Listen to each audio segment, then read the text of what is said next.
Good afternoon and welcome, everybody. This would be the Jeff Cameron Show right here on 97.9 ESPN Radio. Thanks so much for tuning to it. I'm Jeff, that's Tom. We're online, ESPNTallahassee.com. That's where you go to listen live via the streaming free always. Don't miss anything, but if you do, remember that we got you covered as we post all 3 hours upon the conclusion of the program, both on iTunes and in our own audio vault. You can always email the program if you like. It's jcs@979espnradio.com. You can find me on Twitter if you like, at Jay Cameron Show, the WTSM app, good for your mobile devices.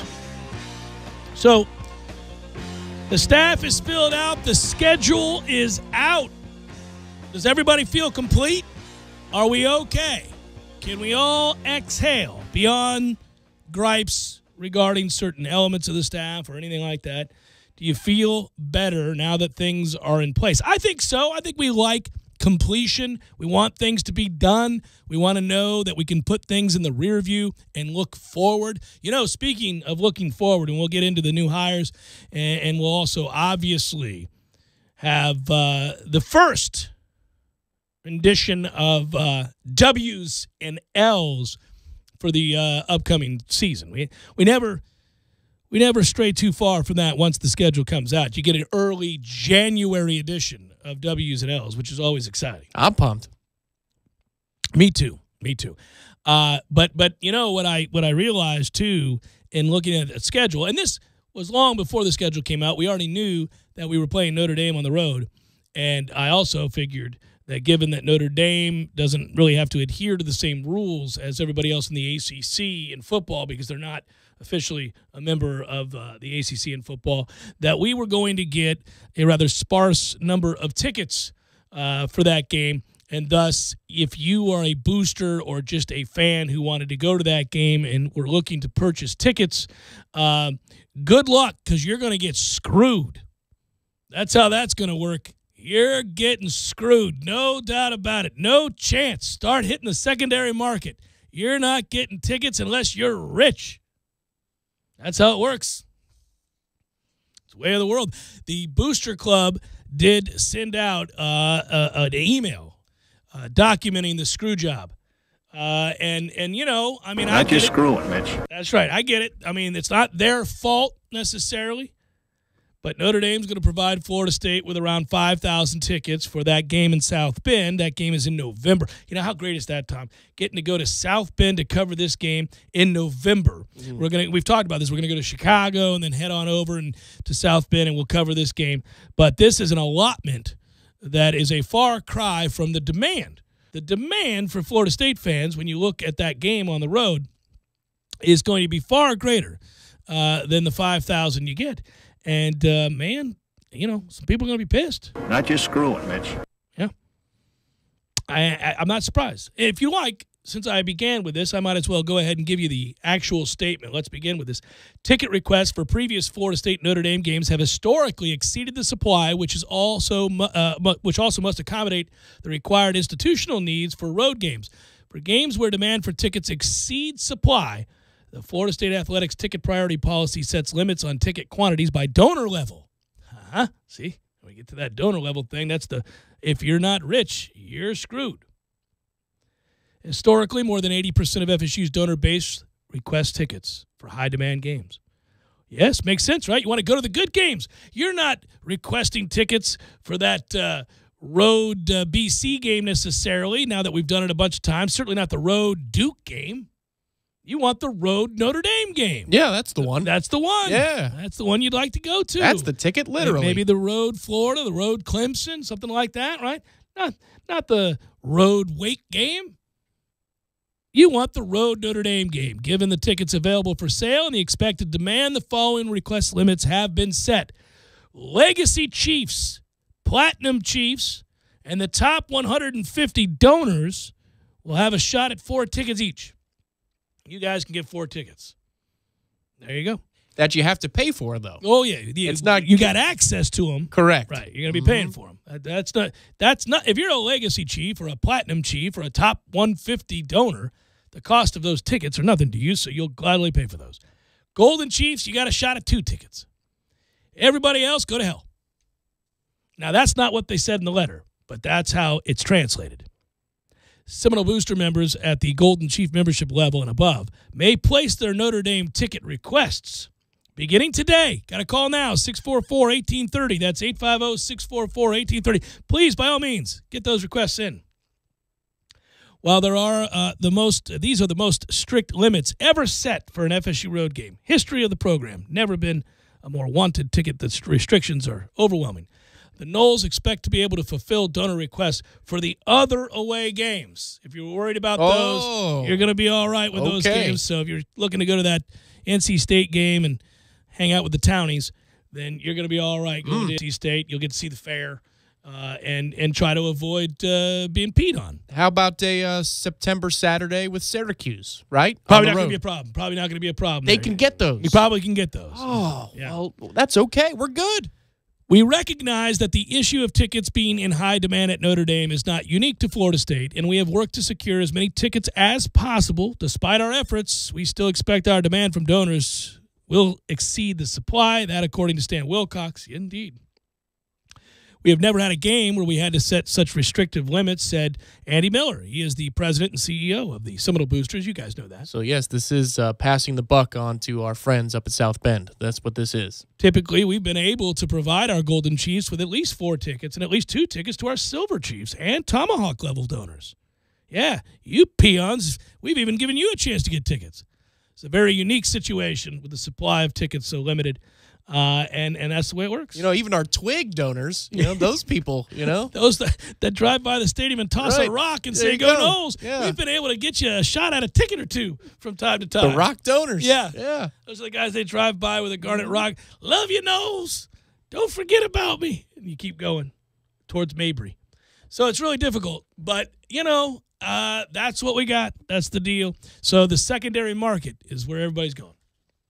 That's how that works anyhow. Yeah, well, then there are the processing fees for, you know, all of those third-party providers. They get you with those processing fees. Now, what I'll say, though, about that is that, you know, what you'd like to do, ideally, is wait as you got closer to that November the 10th game against Notre Dame, because that's when it is. Oh, revealing a little bit about the schedule. Ooh. But here's the thing, you know, you got to fly to Chicago. You got to make these arrangements and get together with friends. Presumably, right? You're not just going by yourself. So these are things you got to orchestrate well in advance, and yet you know that the demand for those tickets would decrease greatly, say, if Notre Dame were to fall on their face, meaning the cost of those tickets would decrease greatly if Notre Dame was struggling, or if Florida State was struggling for that matter. And so you would like to wait just to find out, but it ain't going to happen that way. You're going to have to maneuver about. Well, Notre Dame always schedules hard. There's no doubt about that. Hard, yeah. But they show up. They're a good fan base. They're not your typical, awesome fan base. Your 3 or 4 loss team, then nobody shows up type fan base. The price may come down. It would come down. But they the pressure would still on the sell tickets, yeah, no. Well, what you would ideally, both teams would be undefeated. It'll be a big to-do. Let's get it on. But don't know that that's going to be the case. All right, so the schedule is out. That's what you're waiting for me to get to. Also, you know that Florida State has filled out the coaching staff, and that's an exciting thing. I do believe. I actually am very excited about what Florida State's been able to do in terms of Willie Taggart putting together his staff. You know, I was excited when I heard the name Walt Bell. I knew that immediately people would go, Walt Bell?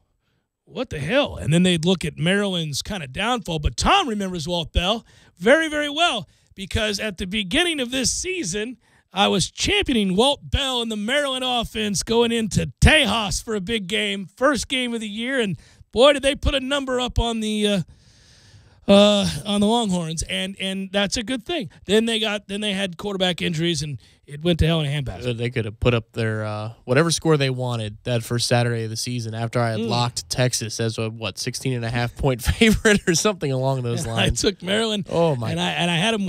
Yeah. You know, that's just such a goofy season the Longhorns had too, because by the end of it, you know, they're stopping Oklahoma in a way most teams couldn't. You know, their defense was the strength of the team, but you wouldn't know it by the week 1 result against that mighty Maryland Terrapin offense. Well, Maryland put it up on them. Yeah, man, it was weird. I mean, but they had a myriad of problems. They dropped 51 on Texas.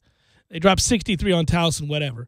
They come off that bye week. They get shellacked by a good UCF team, as we find out, right? Yeah. They scored 31 on Minnesota, and then the wheels come off. They encounter all kinds of problems at quarterback, and then the numbers just begin to take a nosedive. And I think what happens is, statistically speaking, you look at this guy and you go, I don't know. You know, the numbers, if you're just surface level kind of looking at what he did, you go, I don't know. This is a young OC. He's, what is he now, 33, 34 years old?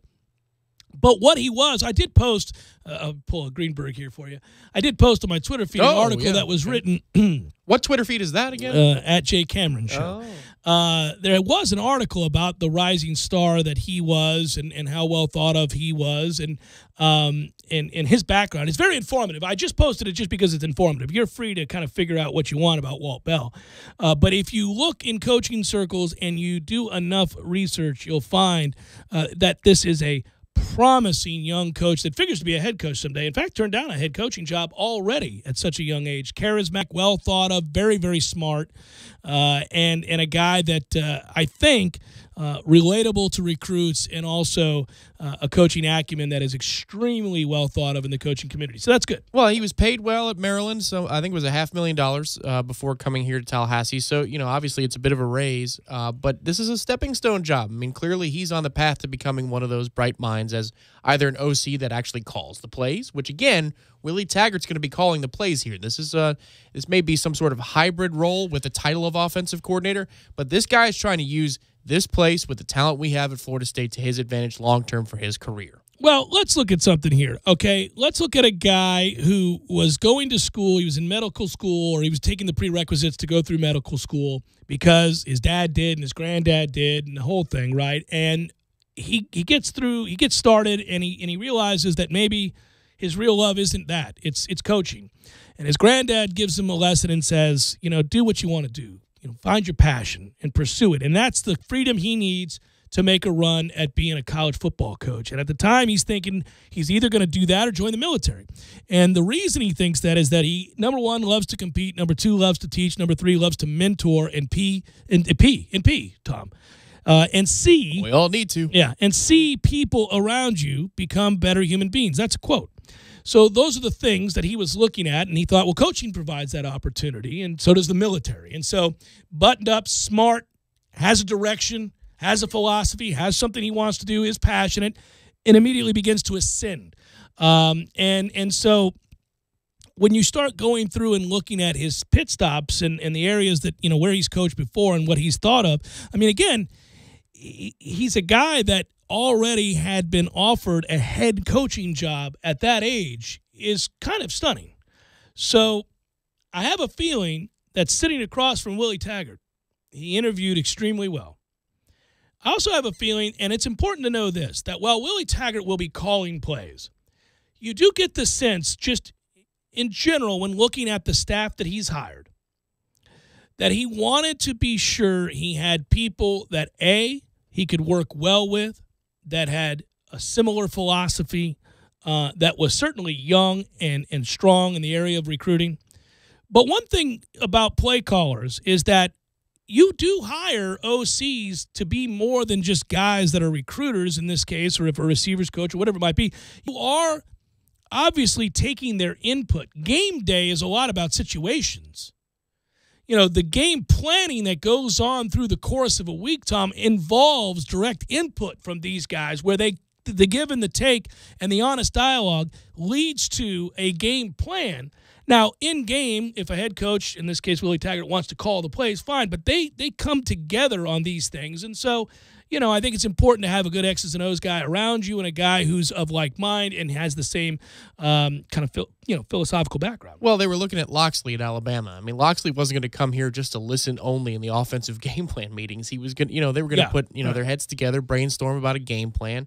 Whoever had actually direct control each week on it, is to be determined, and that's probably something you'll never really, really know, unless Willie Taggart has more transparency than Jimbo does, and perhaps he will. But Loxley wasn't coming in to listen to Willie's plans and then help execute Willie's plans only.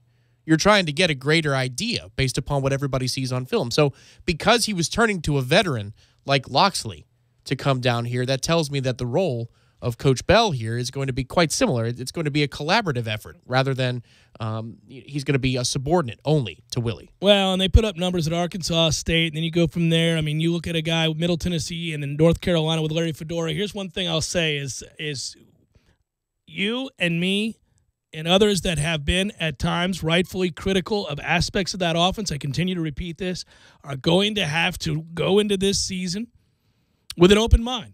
I'm very curious. It is, listen, for those that got tired of of how bogged down things looked here and how underutilized athletes were in space and how infrequent freshmen could get on the field and contribute in a greater way, you're not going to have that problem with this group. Points are going to be scored probably in bunches, and it's going to be an exciting brand of football. That's what you're selling to the alumni, to the fan base. Don't worry about huddles. Don't worry about pace. That ain't going to be a problem. Now, we are going to unleash the beast. But there are problems that come with that, and we know that. And so incorporating this offense and utilizing these athletes to their fullest extent is exciting. Playing at pace, that's all exciting. But I am interested to see, because there are nuances within those offenses. They're not all the same. Obviously, when you talk about up-tempo offenses in the spread, those aren't the same necessarily as the air raid. And so you get in these conversations, taking and using elements of all of those offenses to fit your personnel is what a good coach does. So until we get out there to get a good look of what's going to go on in spring, you really can't say with any great certainty beyond the fact that they're not going to be a methodical pro-style offense. You really can't know exactly what it's going to look like. No, I totally agree on all those points. And again, why would he come here, this candidate, unless he was told in the meeting room that you would have some control?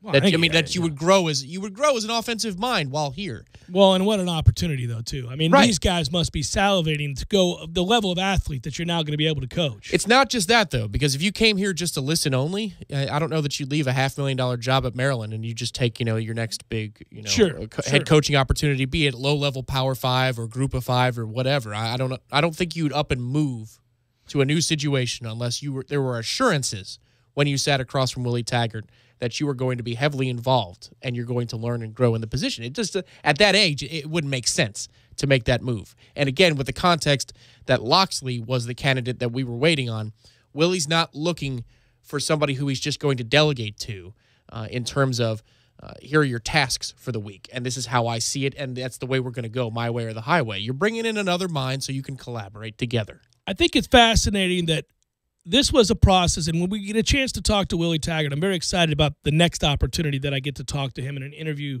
format here. Because I have a feeling, now that it's all done, okay, I'm really excited to hear what he thinks of the process, what the challenges were, obviously. I mean, this is, when you look back on it now, there are indicators that when he was at Oregon, some of that staff was kind of assembled for him and put around him, right? And it worked. But this was a different animal. This was him taking a job while there's an early signing period that had never existed previous. He's immediately got to hit the road and try to procure some talent, something to make, you can't be in the 40s and 50s. You got to get something in the way of a top 25 class if possible. So you're doing a salvage effort here. And yet, you've got some guys lined up that you think, okay, these are the guys ideally I want to bring to Florida State with me. These are guys I've worked with, guys that I know can recruit. These are guys that I'm comfortable with, who will adhere to a certain philosophy, and we'll get along well. The second that you're not able to get those guys, the second that one or two of those guys, it doesn't work out. They choose to stay. They utilize the opportunity for leverage and make more money where they're at, whatever it might be. You're now on your own to assemble this staff and to conduct these interviews while attempting to salvage a class. And I have a sense that was not easy. I think by and large, and we won't know until we play football games, that he's done an excellent job. I'm excited by many of these hires, especially the more I talk to people in the coaching world, what their thoughts are on these coaches, whether it's their acumen, X's and O's and all of that, or their recruiting prowess. This is a well thought of group. Certainly a very young group, and a group that figures to do extremely well off the field. But on the field is where fans and really media judge players and coaches. And so while I think we're set for the long haul in the recruiting wars that are about to take place in this state, knowing what's happened at Florida, what's already happened at Miami, what's going on at Georgia, and every year at Alabama and elsewhere, we're set now, ready to compete on the front lines in the recruiting wars. What they do on the field will be the determining factor as to whether or not this process was a success. I want to talk to him about what that process was like. And until we do that, we really won't get the insight necessary to know where his head's at. I'm sure he's excited. He's not going to come on the air and tell me, well, you know, we're a little disappointed by this or a little disappointed by that. But I got to believe this was incredibly stressful. Well, you got guys dragging their feet. You know, that's and the thing. Understandably, you know, because they're using it to get raises at their old job and or evaluating the situation. Well, there's an opening ahead of them at their current job. Right. You know, in Loxley's case, sure, yeah. And you're incorporating the whole thing about an early signing day where you'd never had that before. Yeah. So you can't begrudge them that. So you're just thinking, well, this turned out to be a bit of a bear, but it's done now. And today we collectively exhale. Now, having said that, let's look at that schedule. What do they got? What are they looking forward to? What's doable? You want to do X's and O's? I mean, wins and losses next, or you want to wait? It's your call. What do you think? You want to tease it to the 5 o'clock hour or just get it out of the way? I don't know. We should have probably discussed this during the pre-show meeting. Maybe. I didn't vet it. I was so excited about the completion of the staff and the things that I had to say about it that I ignored the precious W's and L's segment. Well, we have a 5-minute chance to discuss and come to a conclusion. Let's huddle up.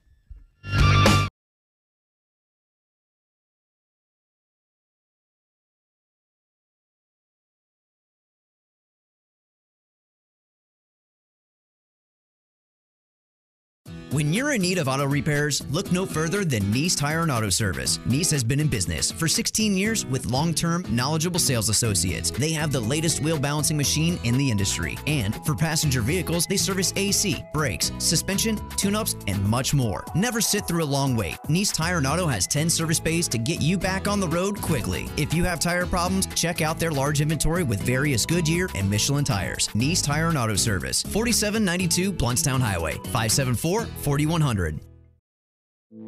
You put your mower through a lot. All that back and forth can add up to thousands of miles.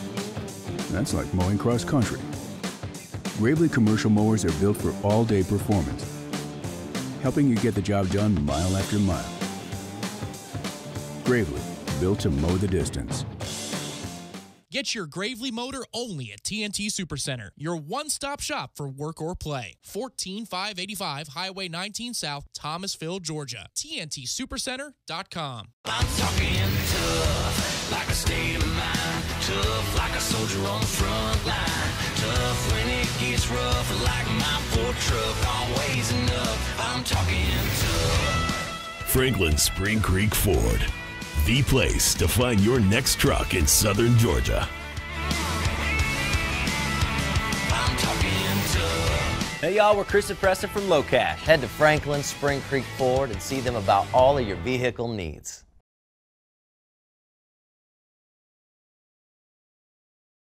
.com/pharmacy rewards or the pharmacy for details. Hey pros, did you know that when you buy in bulk at Lowe's, you can save big? Like when you buy contractor quantities of Hardy Backer cement boards, you can save up to 10%. And that's an everyday savings too. It's just one of the many services Lowe's offers pros to help put more money toward their bottom line. Plus, you can save time by ordering ahead on lowesforpros.com and pick up your order at our Pro Desk.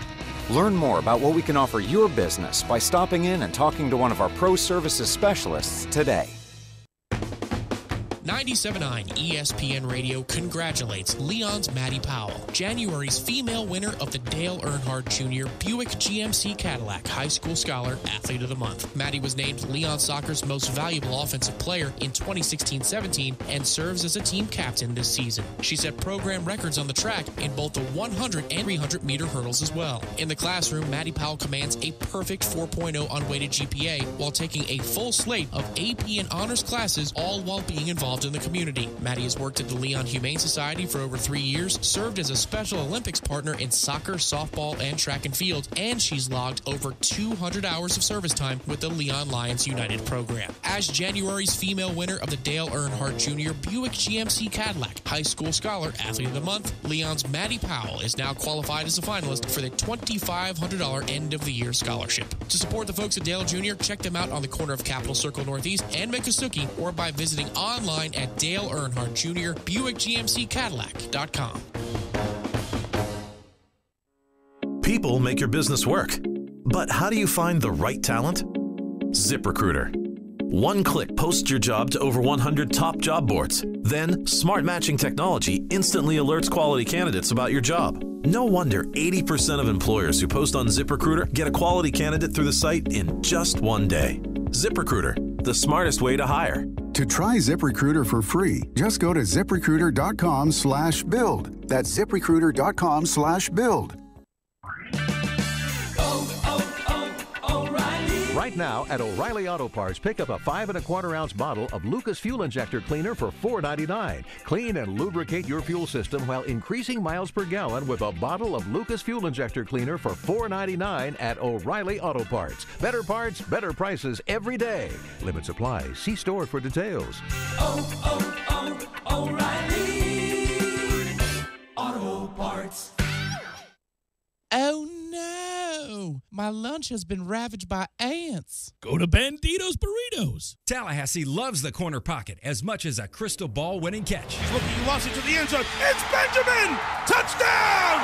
With 13 seconds left. The 97.9 ESPN radio special is a must-have every Monday and Wednesday at the corner pocket. 10 mouth-watering wings, a fresh side of fries, and a chilled domestic pint of beer are just $9.79 all day long. Be sure and try the fish blend of sauces, a true wing eater's favorite. The Corner Pocket Bar and Grill. He's gone! Home of Trivia Tuesday, Beer Bingo Thursday, and the daily $7.99 lunch special. This is the Jeff Cameron Show. Jeff Cameron Show on 97.9 ESPN Radio.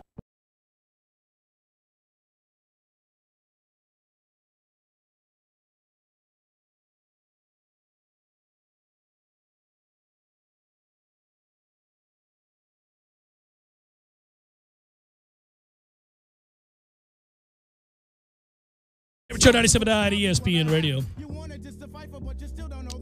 One thing to mention too, I didn't post this, and I don't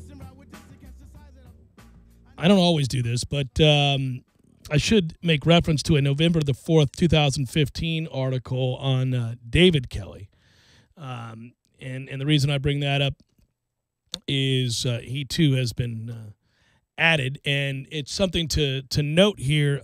If you're just trying to, there's a lot of stuff out there that you can find on these coaches at their previous stops, and I would strongly suggest, because you want to look at somebody in their entirety. Like, it's unfair of me, and I've done this in responding to people who are only looking at a very, very small sample size, but if somebody says, well, last year he was horrible, they had one of the worst offenses in the country last year, and in the case of Walt Bell, I mean, he lost his starting quarterback, his second-string quarterback, and his third-string quarterback. They literally lost 3 quarterbacks in the same season. And then the unfair part is me using that and saying, Jimbo lost 1 quarterback, and see what happened? So that doesn't take into entirety Jimbo's career and his successes. You know what I mean? Right. I can do the same thing is the point, right? I can do that. Sure. And this was a vastly more talented team that fell off a cliff with the loss of 1 quarterback. Well, yeah, they, second year in a row, they didn't seem to be all on the same page and together. So, that's always concerning. And yet that guy's won a national title and put together one of the greatest offenses in the the whole deal. So that's why you don't do that. That's why you go back and you try to find what you can on guys. David Kelly's going to come in and coach receivers at Florida State. And in David Kelly, there's an article written. Not everybody's favorite guy wrote the article, but just in terms of context, trying to figure out where he is, what he was, and who he was. Mike Bianchi wrote an article in 2015 talking about the loss of David Kelly from UCF and their eventual downfall. And the reason I bring that up is that this was a guy on the fast track to being the next head coach at UCF, and a guy who was extremely well thought of, had done an amazing job in recruiting, in particular South Florida, and had created a scenario by which UCF was getting their fair share of good athletes, partly because of who David Kelly is. And then it all went down in a handbasket. The NCAA came down on UCF, and in it found that David Kelly had violated NCAA rules. That was according to, apparently they found him to be too aggressive, and he was fired in the aftermath of an NCAA investigation. Kelly has steadfastly denied the NCAA findings that he violated NCAA recruiting rules during his time at UCF. Now, there's a lot more on that story if you want to look into it and vet that and figure out where you stand on that. All I'll say is, my man, he's trying to win some football games around here. All right. He is known as really good on the recruiting trail. There's no doubt about that. Yes, he is, Tom Wang. Yes, he is. If you're in his camp, you're arguing that, hey, man, I got caught up in the wake of somebody else's doing in Orlando. It was not my doing. Trying to win some games. That's what his camp would certainly argue. You are tasked with the responsibility, getting the job done, and my man cares deeply about getting the job done. I, too, care deeply that he get the job done. Well, and now he's on the road. He was going to be here, and we thought perhaps as a director of on-campus recruiting, more of an ops guy. That's correct. However, if a recruiter like that is getting on planes and going to see kids, then that's probably, a good thing for you. One thing that was noted in that story is that, first of all, none of the players that Kelly ever recruited to UCF were ever linked to NCAA violations, and he, of course, again, steadfastly denies it. And UCF went to hell in a handbasket upon his dismissal. I feel like we've got a guy who cares deeply and who will put a lot of work into making sure Florida State gets their fair share of talent. Putting a lot of love in that recruiting process. It's a dirty game, and there are lines, and sometimes they're blurred, Tom. Sometimes there are missteps made. Other times there are perceptions, preconceived notions of what may or may not have happened. Who can really know?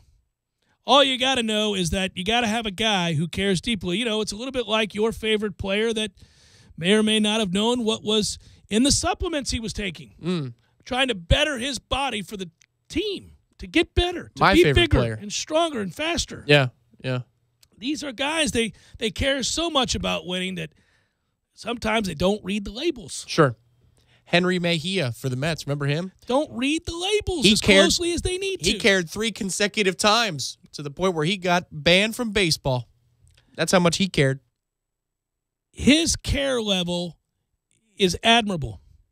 The kind of care he showed in his efforts to improve his body, his nutrition, his dedication to year-round fitness, Tom, cannot be questioned. Now, his better judgment and the day-to-day decisions can be called into question, but certainly not his commitment to the New York Mets organization. No, he had commitment. Now, some in the baseball circles might say that that's the most obvious thing that could possibly show up in a test for performance-enhancing drugs, and you may as well have worn an alarm bell. You've got to do a better job. Yeah. But commitment is not in question again. No, certainly not. No.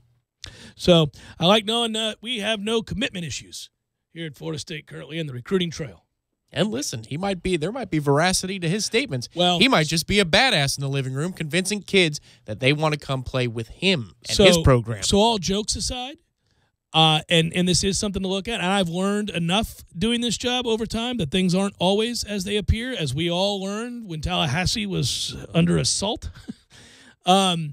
Some of the NCAA investigators that alleged the things that they did about David Kelly were the ones who themselves got in big trouble during the Miami organization for fraudulently going about their business. I see. And that is accurate. Yes. So you decide. The hypocrisy of it all. There it is. The system, Tom. Amateurism. We're not doing W's and L's in the 3 o'clock hour. All right. I made an executive decision. Okay. As it were. No W's or L's in the 3 o'clock hour. We will get straight to it in the 5 o'clock hour. I appealed for you people. I appealed for you. But the executive decision, hey, man, that's why the executive title is important. At Jay Cameron Show, at _Tom Wang, we all went to bed last night knowing W's and L's were coming today. We need it next, writes Noel Blooded. And I love Noel Blooded, and I care deeply about his feelings. But that's why I need him to hang in there to the 5 o'clock hour. What do you think of the schedule? What is the schedule? How do you feel about it? Well, we will certainly go over the schedule. That's next on the Jeff Cameron Show. How about that?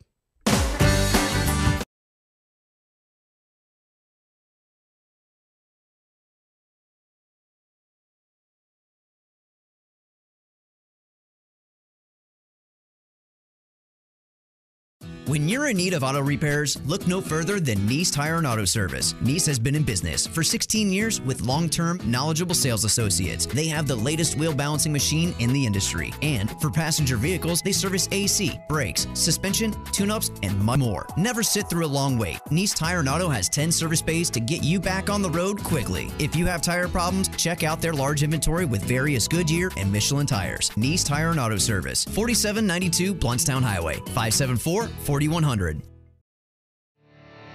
can tell a lot about a tractor by its warranty. That's why Mahindra makes the toughest tractors on earth. With steel, not plastic. Backed by the industry's best limited powertrain warranty, period. Not 5 years, not 6 years, but a full 7 years on select models. No wonder the other guys are green with envy. No money down, 0% interest, and no payments until July. Available at TNT Supercenter. I'm talking tough, like a state of mind. Tough, like a soldier on the front line. Tough when it gets rough, like my Ford truck, always enough. I'm talking tough. Franklin Spring Creek Ford, the place to find your next truck in southern Georgia. Hey y'all, we're Chris and Preston from Low Cash. Head to Franklin Spring Creek Ford and see them about all of your vehicle needs. Raffles and prizes. This year's proceeds will benefit the Big Bend Community-Based Care, who specialize in helping local area foster teens. Support this worthy cause while hitting the links with us. The second annual Corner Pocket Winter Classic, Friday, January 19th, 11 a.m. at the Golf Club at Summerbrook. Sign up the day of the event or early by emailing cornerpocketevents@gmail.com. That's cornerpocketevents@gmail.com.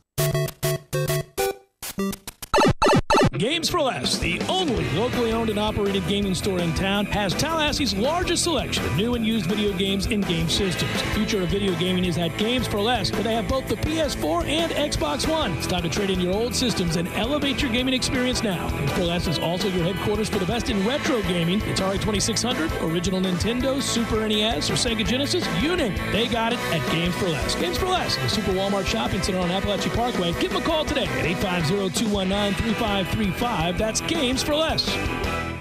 I have known for some time now that some insurance companies are not exactly being truthful with their customers, stating such things as if you do not use one of their approved body shops, they will not guarantee the repairs, or it may cost you more out of pocket. Here at Lisa's Paint and Body Shop, the work we do is guaranteed for as long as you own your vehicle. Lisa's Paint and Body Shop, 385-665. License number MP46050.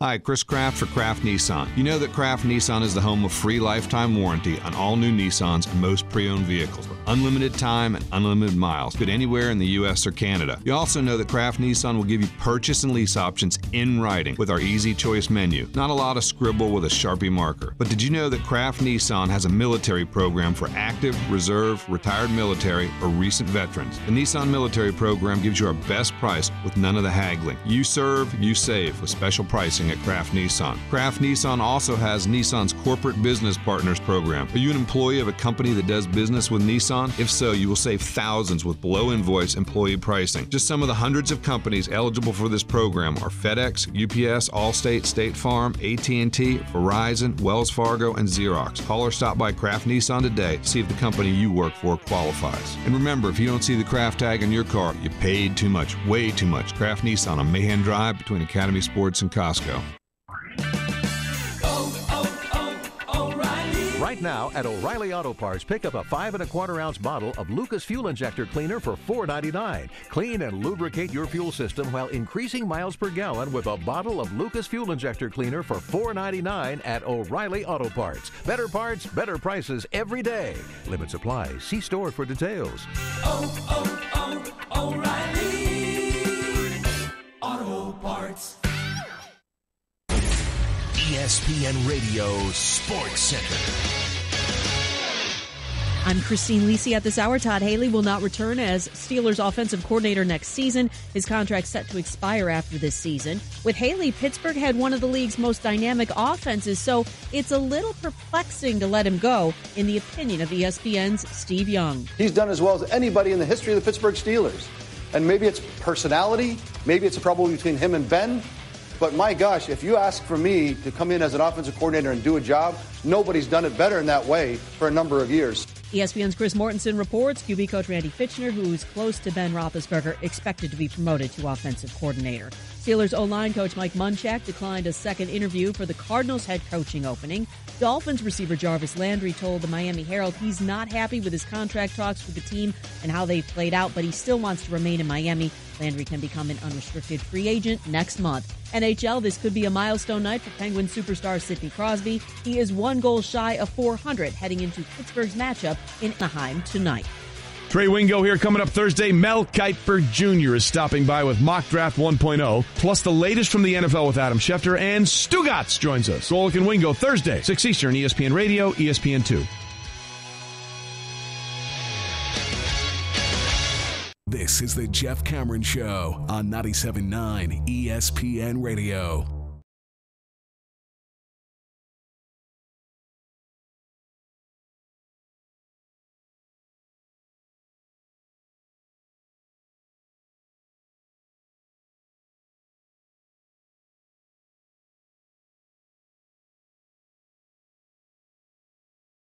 The 97.9 or the ESPN Tallahassee Twitter feed, you'll find that we are periscoping, not periscoping, periscoping at 979 ESPN Radio.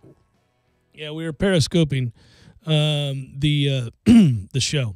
That's a thing now. That's what we're doing these days, right there. Lots of avenues by which you can watch and or listen to this program, and there may be more on the horizon. You're going to be so annoyed that everywhere you turn is the show. You're going to go, I flip on the TV and these a-holes are on. They're on my internet. They're on my computer. They're on in my car. Then I try to get a respite from them, and I go over to my Twitter feed. Bam! There they are right there. That's right. We're going to find you. What would the FBI?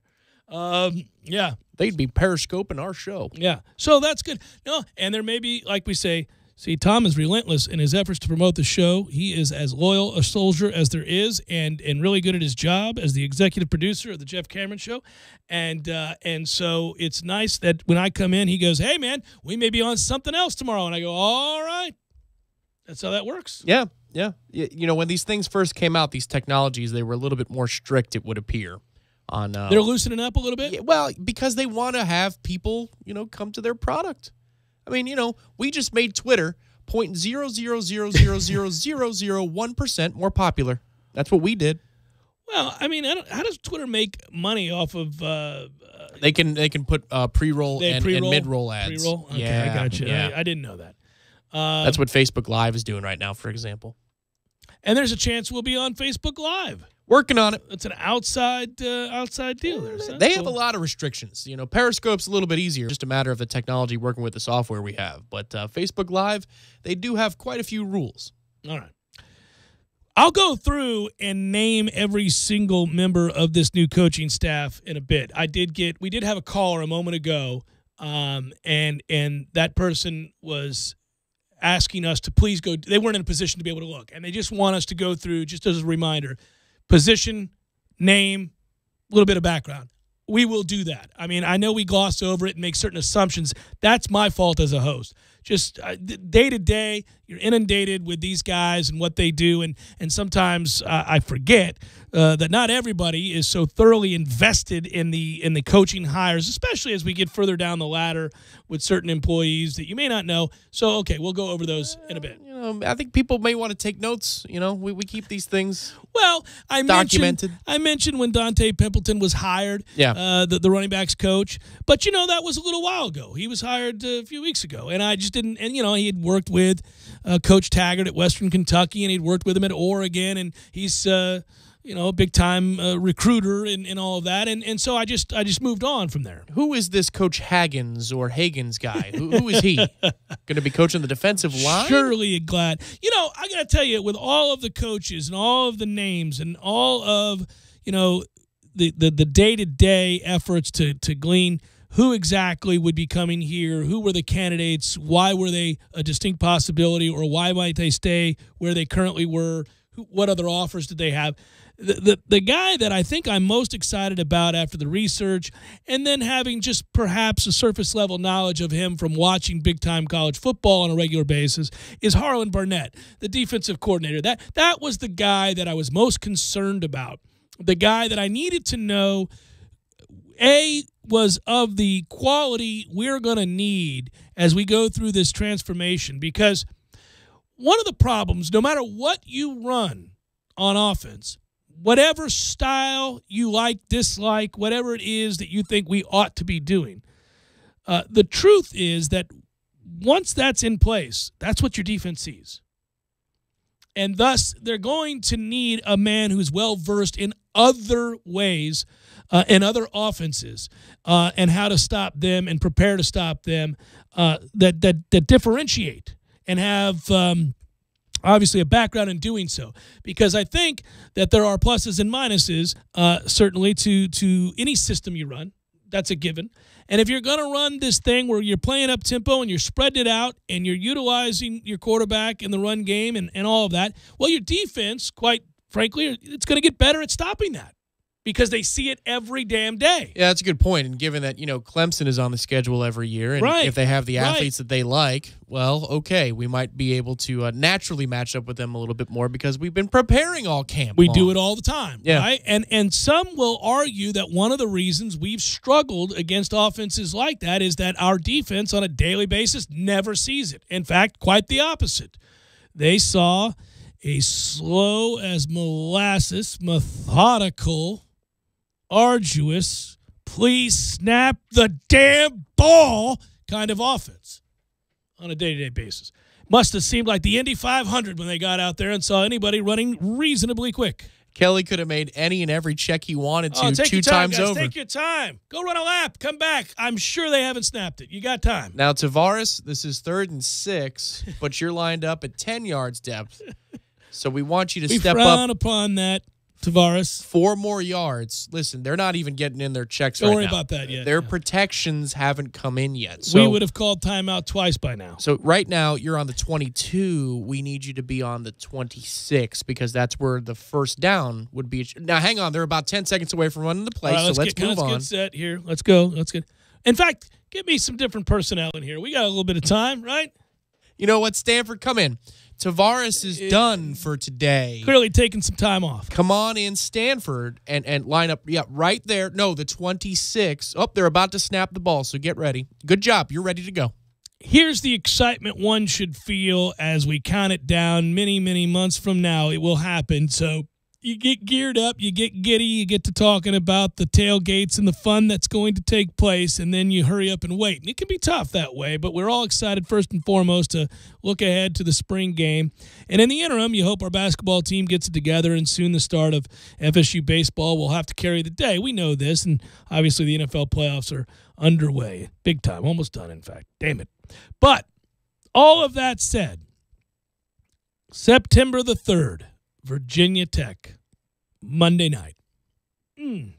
How much fun is that going to be? Try to picture for a moment the level of excitement Florida State fans are going to feel, and Virginia Tech fans are great. They're going to travel. They'll utilize their allotment, if you will. But starving for something to help get the bad taste out of our mouth, not just the on-the-field product that suffered this past year for a myriad of reasons, none of which we need to go back over. But because this year was as I said before, a laborious one. It was very difficult. Even in the victories, you felt a sense of exhaustion afterwards, with few exceptions, only against the severely outmatched teams. So you had to endure, painstaking victory when it happened, and it didn't happen enough. You suffered humiliating losses like 35-3 to Boston College that are inexplicable and inexcusable. And you have to try to, as you go through that, process all of that, tell yourself, well, things will be better next year. Then you have the tumultuous few weeks as we gear towards the end of the season in the rescheduled game. And, one of the things you get is certainly you get the win over Florida, but even then you couldn't really bask in that because they sucked and you were having a terrible season. And so, good, we get to keep the streak alive. Let's try to get bowl eligible. You get bowl eligible. The only thing that comes out of that besides the continuation of a streak is that Coach Higgins gets his just due, right? And we get to see a great Seminole honored properly, and we'll forever smile about that. And that's a great moment for him in those 2 games and for all of us who love him and the job he's done here. But that's all you had to hang your hat on, and the next thing you know, you're losing your coach, and unceremoniously at that, and he then begins to badmouth the program and kind of half-truths and other things that piss you off a little bit, agitate you. You get this whirlwind, what are we going to do? And then it happens. And then that press conference happens, and Willie Taggart owns the day, and we're all absolutely captivated by who he is and the dawn of a new day, what he might represent, and then now we're eager. Let's get underway. And I hate the offseason in general, but I'm really loath to think of an offseason where we have something brand new to look forward to, which is exciting and hard. It's like a kid on Christmas Day, right? Let's go. Let's go. Let's get to this. I want to see this. I want to know what this looks like. It's so different than what we've been doing. It could be worse. It could be better. I don't know. Let's wait. I want to see this now, and I don't want to wait anymore. And by the time we get around to that Virginia Tech game on the 3rd, people are going to be frothing at the mouth. There'll be people drooling. Imagine us. We will have ramped up this conversation in June and July and the beginning of August, and then there it is. I got to imagine that's an atmosphere that might rival what happened when Oklahoma came here. It could be, and it's also at the end of that opening weekend, which has become a hallmark of the college football schedule. Yeah, It was not too long ago, a few years ago, in fact, where there was maybe a game or 2 that first Saturday that you liked, and now the way college football schedules it, there's usually 4 or 5 A-class matchups. There's a couple of sleeper teams that are playing that if it breaks right for them in their half of their conference, they may be in the conference championship with the right to play for the playoff. And then there's a couple other games that are just truly headliners where you have top 10 teams battling. We were in one. Michigan Notre Dame, for example, is Saturday, September the 1st this year. So there you go. There's a headliner right out the gates. And we're waiting all this time, and we'll have to kind of wait through the first weekend of college football because we're the final act. We're Monday night. We're not Saturday or Sunday. We are Monday night football for college football. Well, and I have to tell you that it could be just the enthusiasm I feel about the change of direction. It could just be that I'm, I guess, in a positive mind frame. But I really do think that we're all going to be very excited by what we see because it will be new, and Florida State is going to score, and they're going to utilize athletes in space, and we're going to see an exciting brand of football. And I just – that's going to be a big moment. And if it goes well, and it's an important game because if it goes well, Tom, I mean, as far as expectations go, it may turn immediately to be unreasonable. But you got a little time from there because if you win that game, now you're talking about Samford at home and a couple of other very winnable games before you get into the meat of the schedule. So, I mean, we'll continue to look at this. I mean, it's, luckily a 3-hour show, and I haven't really broken down the schedule, but that game, that Virginia Tech game sets the stage for it all. That's a good team that we're playing opening week. There's no doubt about that. Good football team that fell on their face at the end of the season. Well, it's a freshman quarterback. Yeah, he was terrible. You like Fuente as a coach. I love him, but he's got no quarterback. Jeff Cameron Show, 97.9 ESPN Radio.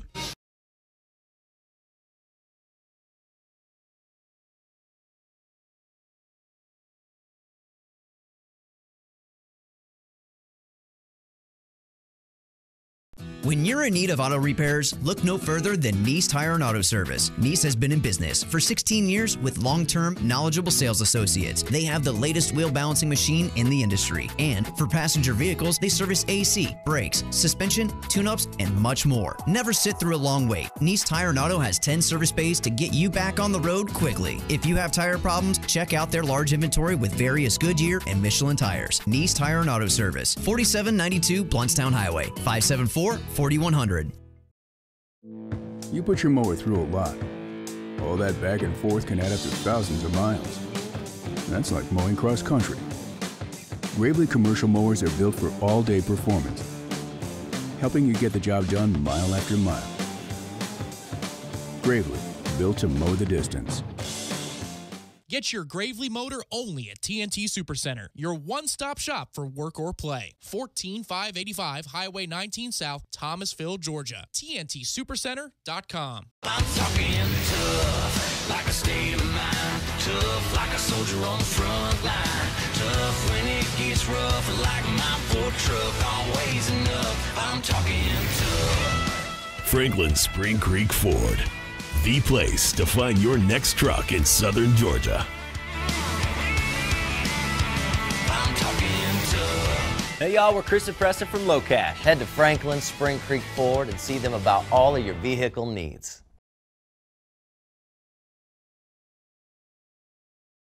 Today, One more time. the all-new WTSM app. Download for iPhone or Android today. One more time. The all-new WTSM app. Download for iPhone or Android today. One more time. No, God, please, no, no, no. If you're a small business, first impressions can make all the difference. With Grasshopper, you get all the features of a professional business phone system on your mobile phone. Choose a business phone number, make calls, and send texts. Stay connected and work from anywhere with features like Wi-Fi calling and our desktop app. Set up your account in minutes with no long-term contracts and 24/7 customer support. Make your small business big. Now get $20 off your first month when you visit grasshopper.com/radio. That's grasshopper.com/radio. Want better gas mileage and a longer lasting engine? Change your oil every 3 months or 3,000 miles, whichever comes first. You know that sticker on your windshield? Don't look at it now. Wait until the next red light. Okay, check the number on your sticker. Then check your odometer. Is it time? There are 19 Tallahassee area Super Lube locations, which means there's one close to you right now. No appointments, and you're in and out in no time. You could do this today. Super Lube, for better gas mileage and a longer lasting engine. How I love to super lube my car. Yes, sir. Hi, Chris Kraft for Kraft Nissan. Once again, all of you with stellar credit ratings, congratulations. And this message is not for you. All year I've been talking about our New For You program to assist good people with dings in their credit. And just last week, a friend of mine came into my office worried about his own credit rating. But thanks to our New For You program, you guessed it, he drove away in a brand new Nissan Altima. We are proud of the fact that we have helped hundreds of people that were previously limited shopping little used car lots where they overpaid, got huge finance charges, and had very few choices on cars to purchase. Some of those lots may actually hurt your credit more than they could ever help. So remember, credit score under 600? Come on in. Recent bankruptcy? Come on in. Recently divorced? Come on in. Think you have a financial problem we've never heard of? Come on in to Kraft Nissan. And come see the one dealer in Tallahassee that can really help you out. Come see the cars that everyone wants at the hottest dealer in town, Kraft Nissan. And remember, if you don't see the Kraft tag on your car, you paid too much, way too much. Kraft Nissan on Mahan Drive between Academy Sports and Costco, or visit us on the web at craftnissan.com.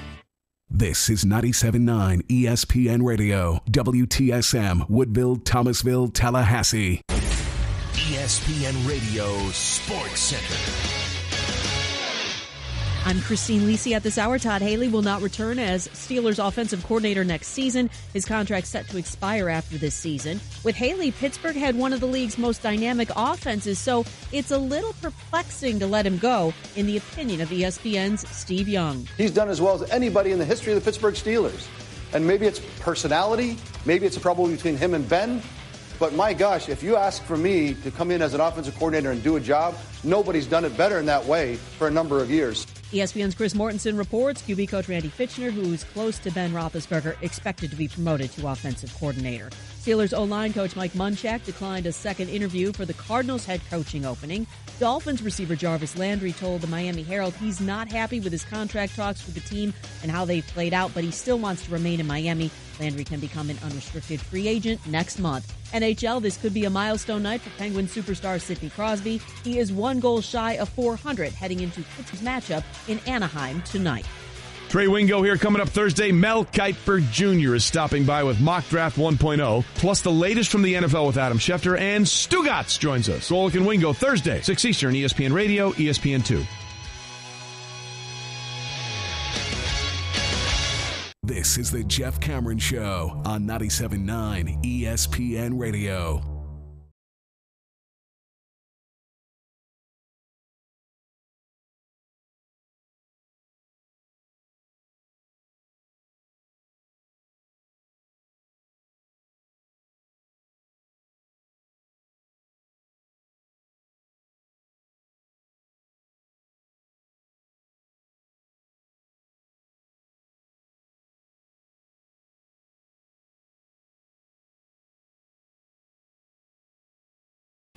number 2, Jeff Cameron Show, 97.9 ESPN Radio. Good day, kids. Is it already Ballsby Wednesday? Are we here that fast? What in the world is going on here? Coaching staff complete. Schedule is out.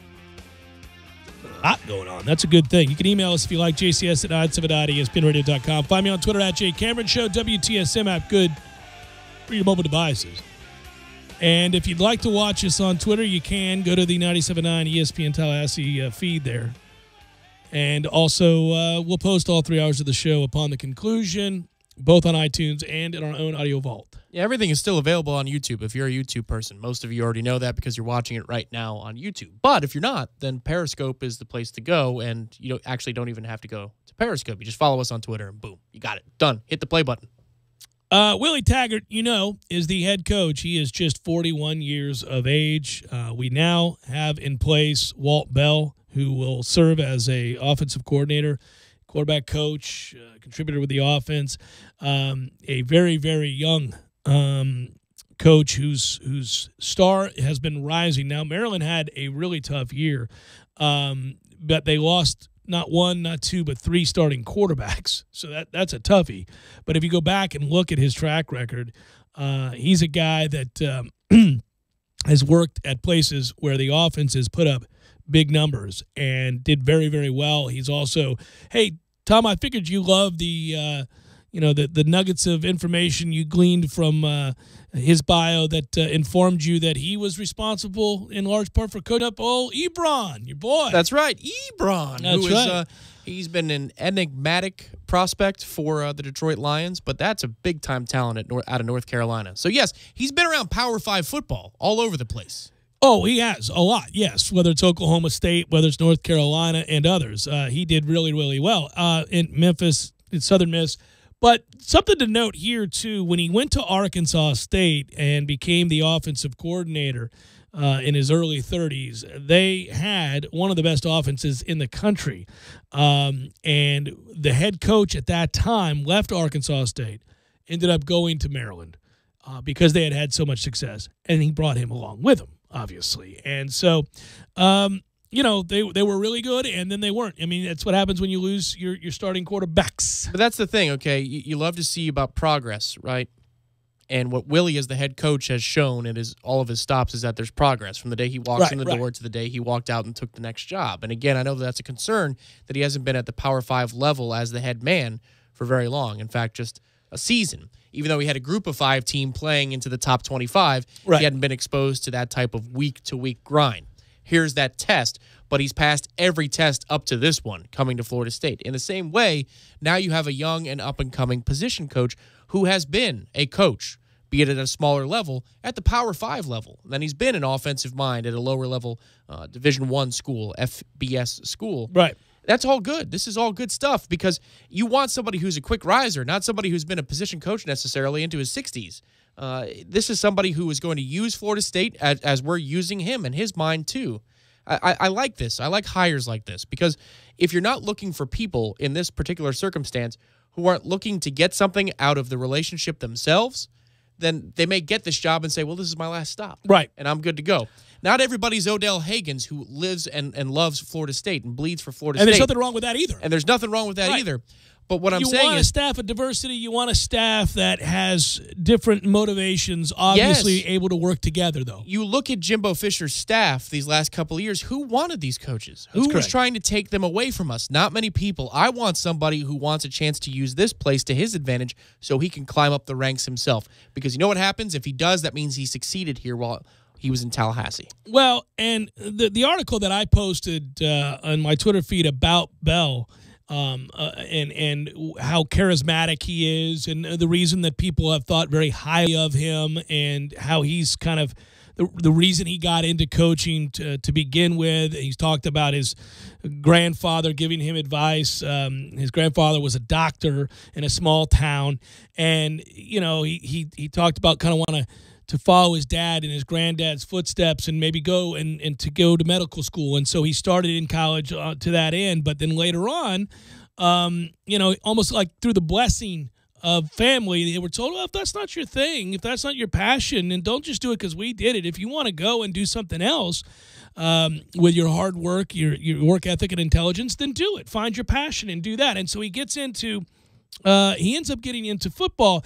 Blake Anderson, who was a receivers coach and an offensive coordinator, said this about him, that he's the one who recruited him and then said, we're going to move you from defensive back to wide receiver, and became like a father figure to him as a volunteer coach at Louisiana Lafayette. And he said about Bell, he could have done a million different things. He's extremely intelligent. His IQ is through the roof. He has a couple different degrees. I think he just gravitated towards it because he loves competition. And then I told him I had a couch for him, and we'd get him a job, and he could start working his way up. And he tells that story. And then from there, you can find in that story, again, I posted it on my Twitter feed if you'd like to find it, where you have people in the coaching world, many of whom you know, like Larry Fedora and others, talking about their time working with him and the reason that he's relatable to kids and his work ethic and his focus and always moving forward. That's the thing, I get it. Sometimes you need someone who's like a father figure on a staff and who can be, the good cop, and sometimes the older guys can be the good cop. Right. Sometimes they're not. See Mickey Andrews in his entire career. He got older and he's still just as, piss and vinegar as he ever was. He's great. But the way recruiting is, every 5 or 10 years, you're looking at a completely different kid than you were 5 or 10 years previous. So to have an influx of youth, that was one of the big things as we transitioned out of Jimbo's era into the Taggart era that needed to be done. You had to get younger. And we did, even before this hire. Florida State got a lot younger with his assistant coaches, but now the average age just went down all the better. Well, and see the next name that I'll mention, Greg Fry, who's the offensive line coach. Of course, he played here at Florida State and comes over from Michigan and is extremely well thought of, and he's 45 years of age. If you think about who he's replacing, got a lot younger at the position, obviously. I mentioned Lockett, the tight ends coach, comes in. He's 42 years old, known primarily as a big-time recruiter. He worked with Devonta Freeman. He worked with Dalvin Cook. Got connections to South Florida. Connections to the Miami area. That's really, really important as this state's getting better and better when you're talking about recruiters in Miami and in Gainesville. Dante Pimpleton, who came over, 41 years of age, has worked with Willie, both at Oregon and Western Kentucky, is a guy that comes in and, again, 41, awfully young, is, again, known as a great recruiter. Wide receivers coach David Kelly, just mentioned him, 60 years old. He's a guy that isn't young by way of comparison to the rest of the staff, but we talked about his time with UCF and what he was there and why so many people loved him. So, that story, too, you can find, the Bianchi story, all that other stuff. An older guy who's a recruiter, much like Odell on the other side of the football. Age doesn't matter to him. He still resonates with kids. Harlan Barnett, 51 years old, Michigan State, D.C. Love everything I've heard and certainly seen from Harlan Barnett. And if you talk to the people at Michigan State and those that cover the program or those that certainly ever played for him, just find their quotes. Go listen to what they had to say about Harlan Barnett. And believe me, I understand that as we go through these names, when you hire a new staff, you want to see the best in people. You want to find the areas in which they succeeded on a regular basis. You'll tend to, as fans, be myopic in that way and gravitate towards the positive and ignore any of the negatives. All coaches everywhere, even the most successful, have had moments where there are setback seasons that are certainly not what you would wish for. Or they've had seasons that you think, what happened?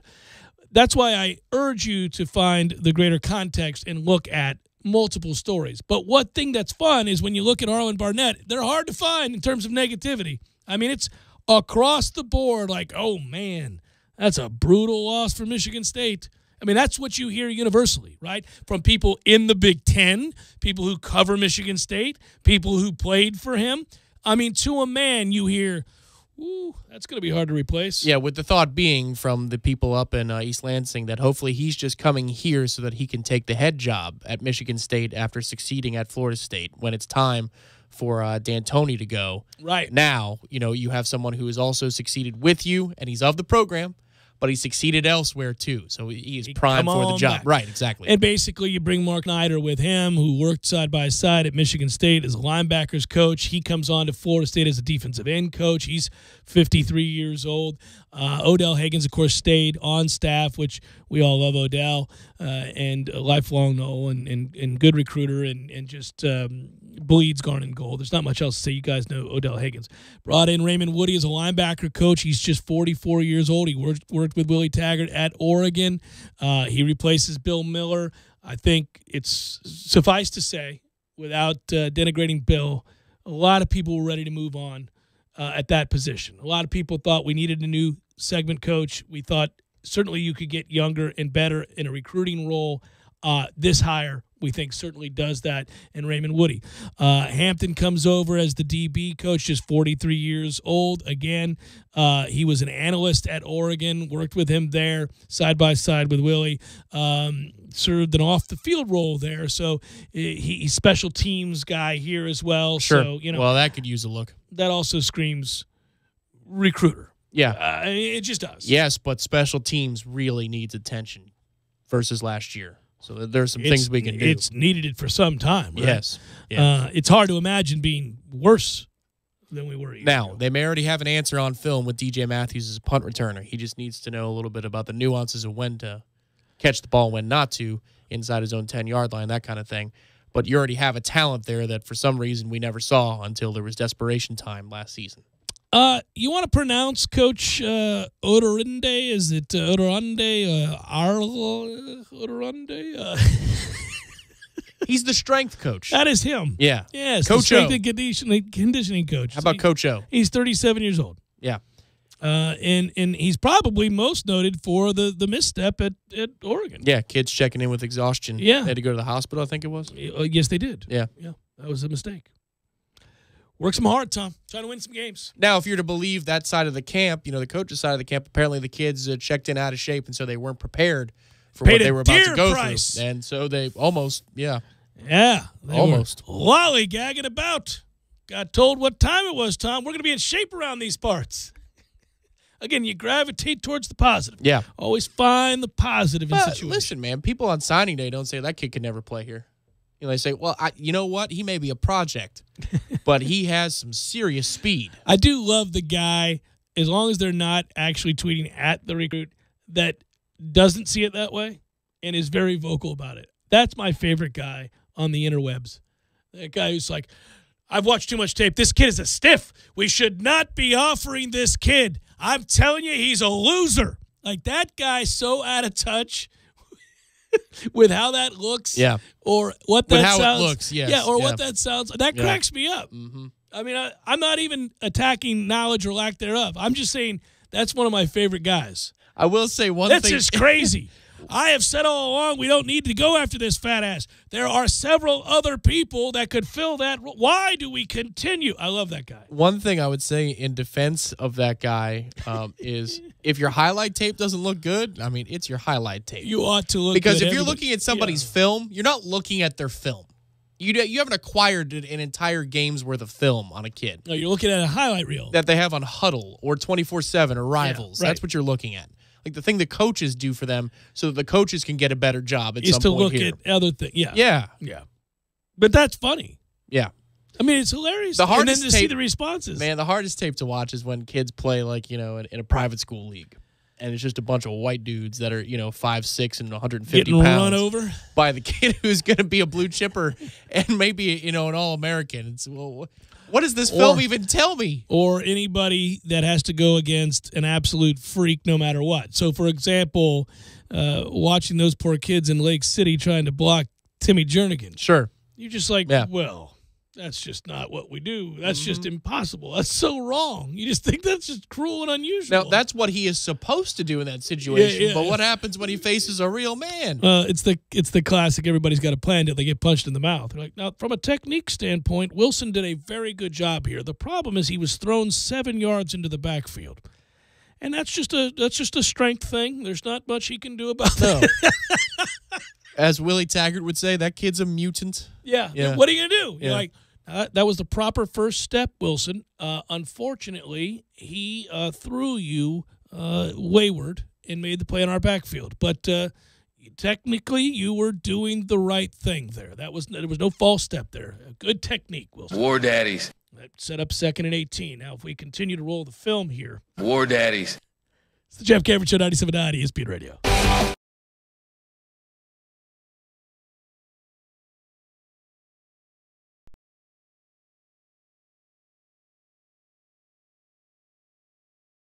When you're in need of auto repairs, look no further than Nice Tire and Auto Service. Nice has been in business for 16 years with long-term, knowledgeable sales associates. They have the latest wheel balancing machine in the industry. And for passenger vehicles, they service AC, brakes, suspension, tune-ups, and much more. Never sit through a long wait. Nice Tire and Auto has 10 service bays to get you back on the road quickly. If you have tire problems, check out their large inventory with various Goodyear and Michelin tires. Nice Tire and Auto Service, 4792 Bluntstown Highway, 574-4100. You can tell a lot about a tractor by its warranty. That's why Mahindra makes the toughest tractors on earth. With steel, not plastic. Backed by the industry's best limited powertrain warranty, period. Not 5 years, not 6 years, but a full 7 years on select models. No wonder the other guys are green with envy. No money down, 0% interest, and no payments until July. Available at TNT Supercenter. I'm talking tough, like a state of mind. Tough, like a soldier on the front line. Tough when it gets rough, like my Ford truck, always enough. I'm talking tough. Franklin Spring Creek Ford, the place to find your next truck in southern Georgia. Hey y'all, we're Chris and Preston from Low Cash. Head to Franklin Spring Creek Ford and see them about all of your vehicle needs. Just about anyone with a U.S.-based bank account.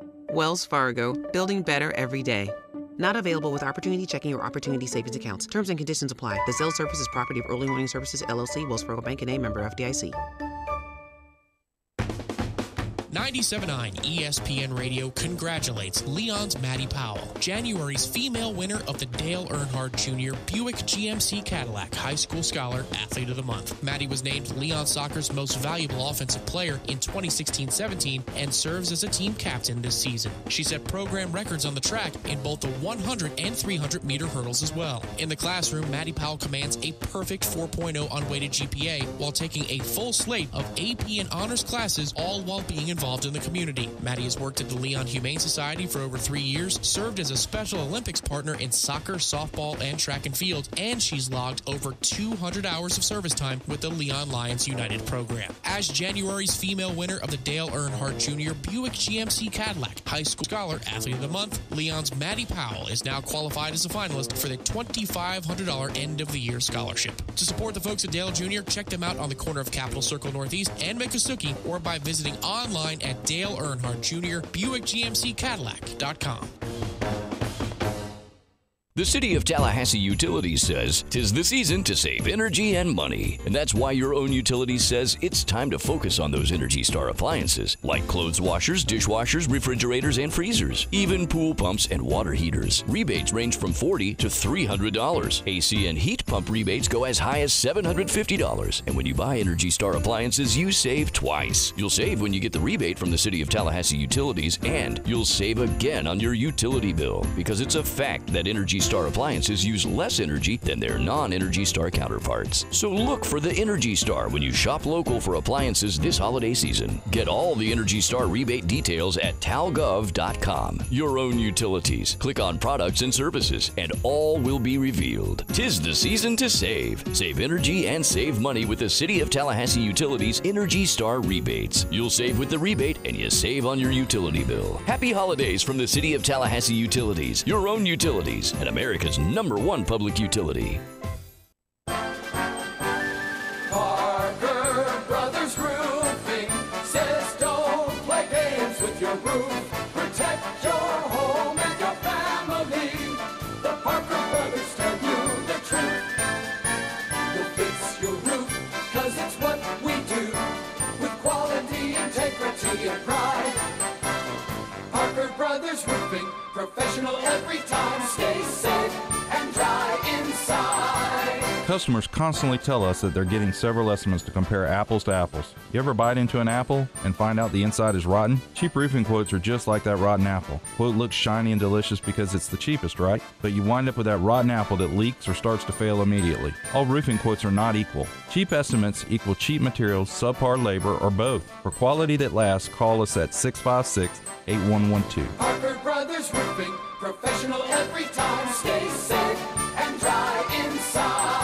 License number CCC 049350. Oh no! My lunch has been ravaged by ants. Go to Bandito's Burritos. This is the Jeff Cameron Show on 97.9 ESPN Radio.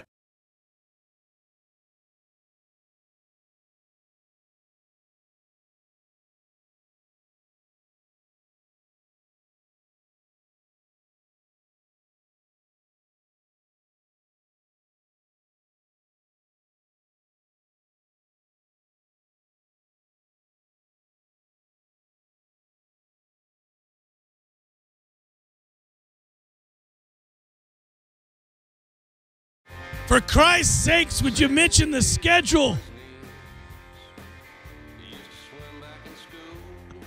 I'm so pissed right now.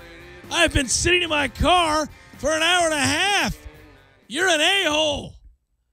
Woo! Yeah. All right. I'll do it. Because you asked nicely. Woo! September the 3rd, Virginia Tech, Monday night. Place goes crazy. Then we get Samford here. Get you some Samford. Then it's at Syracuse.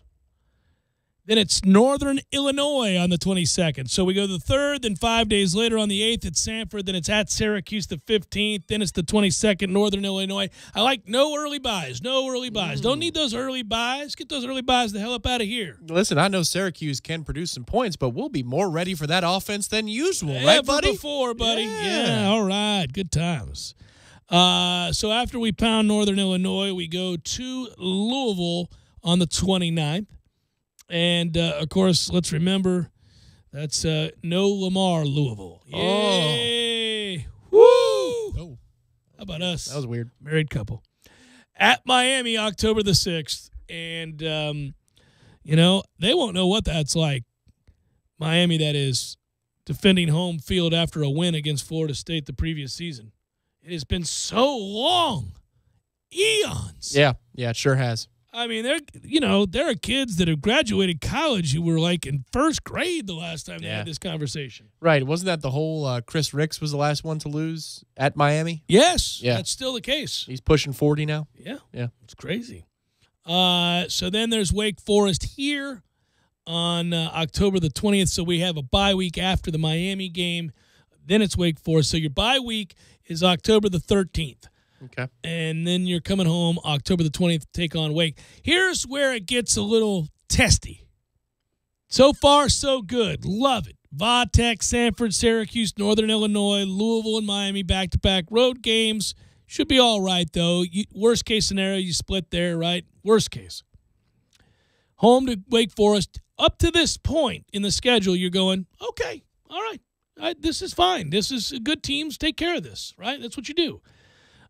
But now, admittedly, to close out a season with the likes of Clemson and NC State and Notre Dame and Florida, it's not easy. It's not easy navigating that and remaining clean, right, in the win column. That's tough. You got Clemson October the 27th here. Then it's at NC State on November the 3rd. At Notre Dame November the 10th. Home to Boston College the week before you play Florida. And then that's obviously Florida, November the 24th. Here, that is the schedule for Florida State next year. Once again, September the 3rd, Virginia Tech on a Monday night with the world watching Willie Taggart's debut. What do you think? I know we're doing W's and L's in the 5 o'clock hour. Just initial feeling on that game. I got us winning 63-7. I think we're going to take. Did you feel 63-7 or something like that? Did I take your number? Did I steal your score? No, you didn't. Okay, no. I thought maybe I would steal your score. We think so frequently, very much along the same lines. We do. I think we're going to take a lot of penalties because we're going to be so amped up for this game. I think that's one thing that you can probably bank on. Okay. Well, I don't think we'll have as many false starts and timeouts out of a timeout and players lined up improperly as we're accustomed to seeing. We may not know what to do with an efficiently run offense. Well, and that may be the case. That may well be the case. Won't know what to do, Tom. No idea. Just sat there dumbfounded as we made it through an entire half, Willie, without a single false start penalty. Good gracious. We'll be snapping the ball too quickly. Yeah. You know? No, I don't know. He was moving. Refs didn't see it. It was so quick. Vodtech, Sanford, Syracuse, Northern Illinois, Louisville, Miami, Wake Forest, Clemson, NC State, Notre Dame, Boston College, Florida. I'm looking at the opponents' schedules real quick. That's always what you got to do. Not to get too in depth, but I was just looking to see about opponents leading into us. Clemson, for example, before they play us, they host NC State, so it's not like they can gear up for us. We might have a bit of an advantage there, you might say. Maybe. NC State at home for Clemson. We play Wake, so I would think advantage us in that regard. But Miami does have a couple extra days to prepare for us. They play us on the 6th of October, as you mentioned. They played North Carolina a Thursday game the week prior, so they have an extra 2 days to prepare for Florida State. Other than that, I'm not seeing an abundance of, those standout weeks where teams have byes before they play you. It looks like everybody's kind of on equal footing when it comes to the back end of the schedule and who is playing whom before we face them.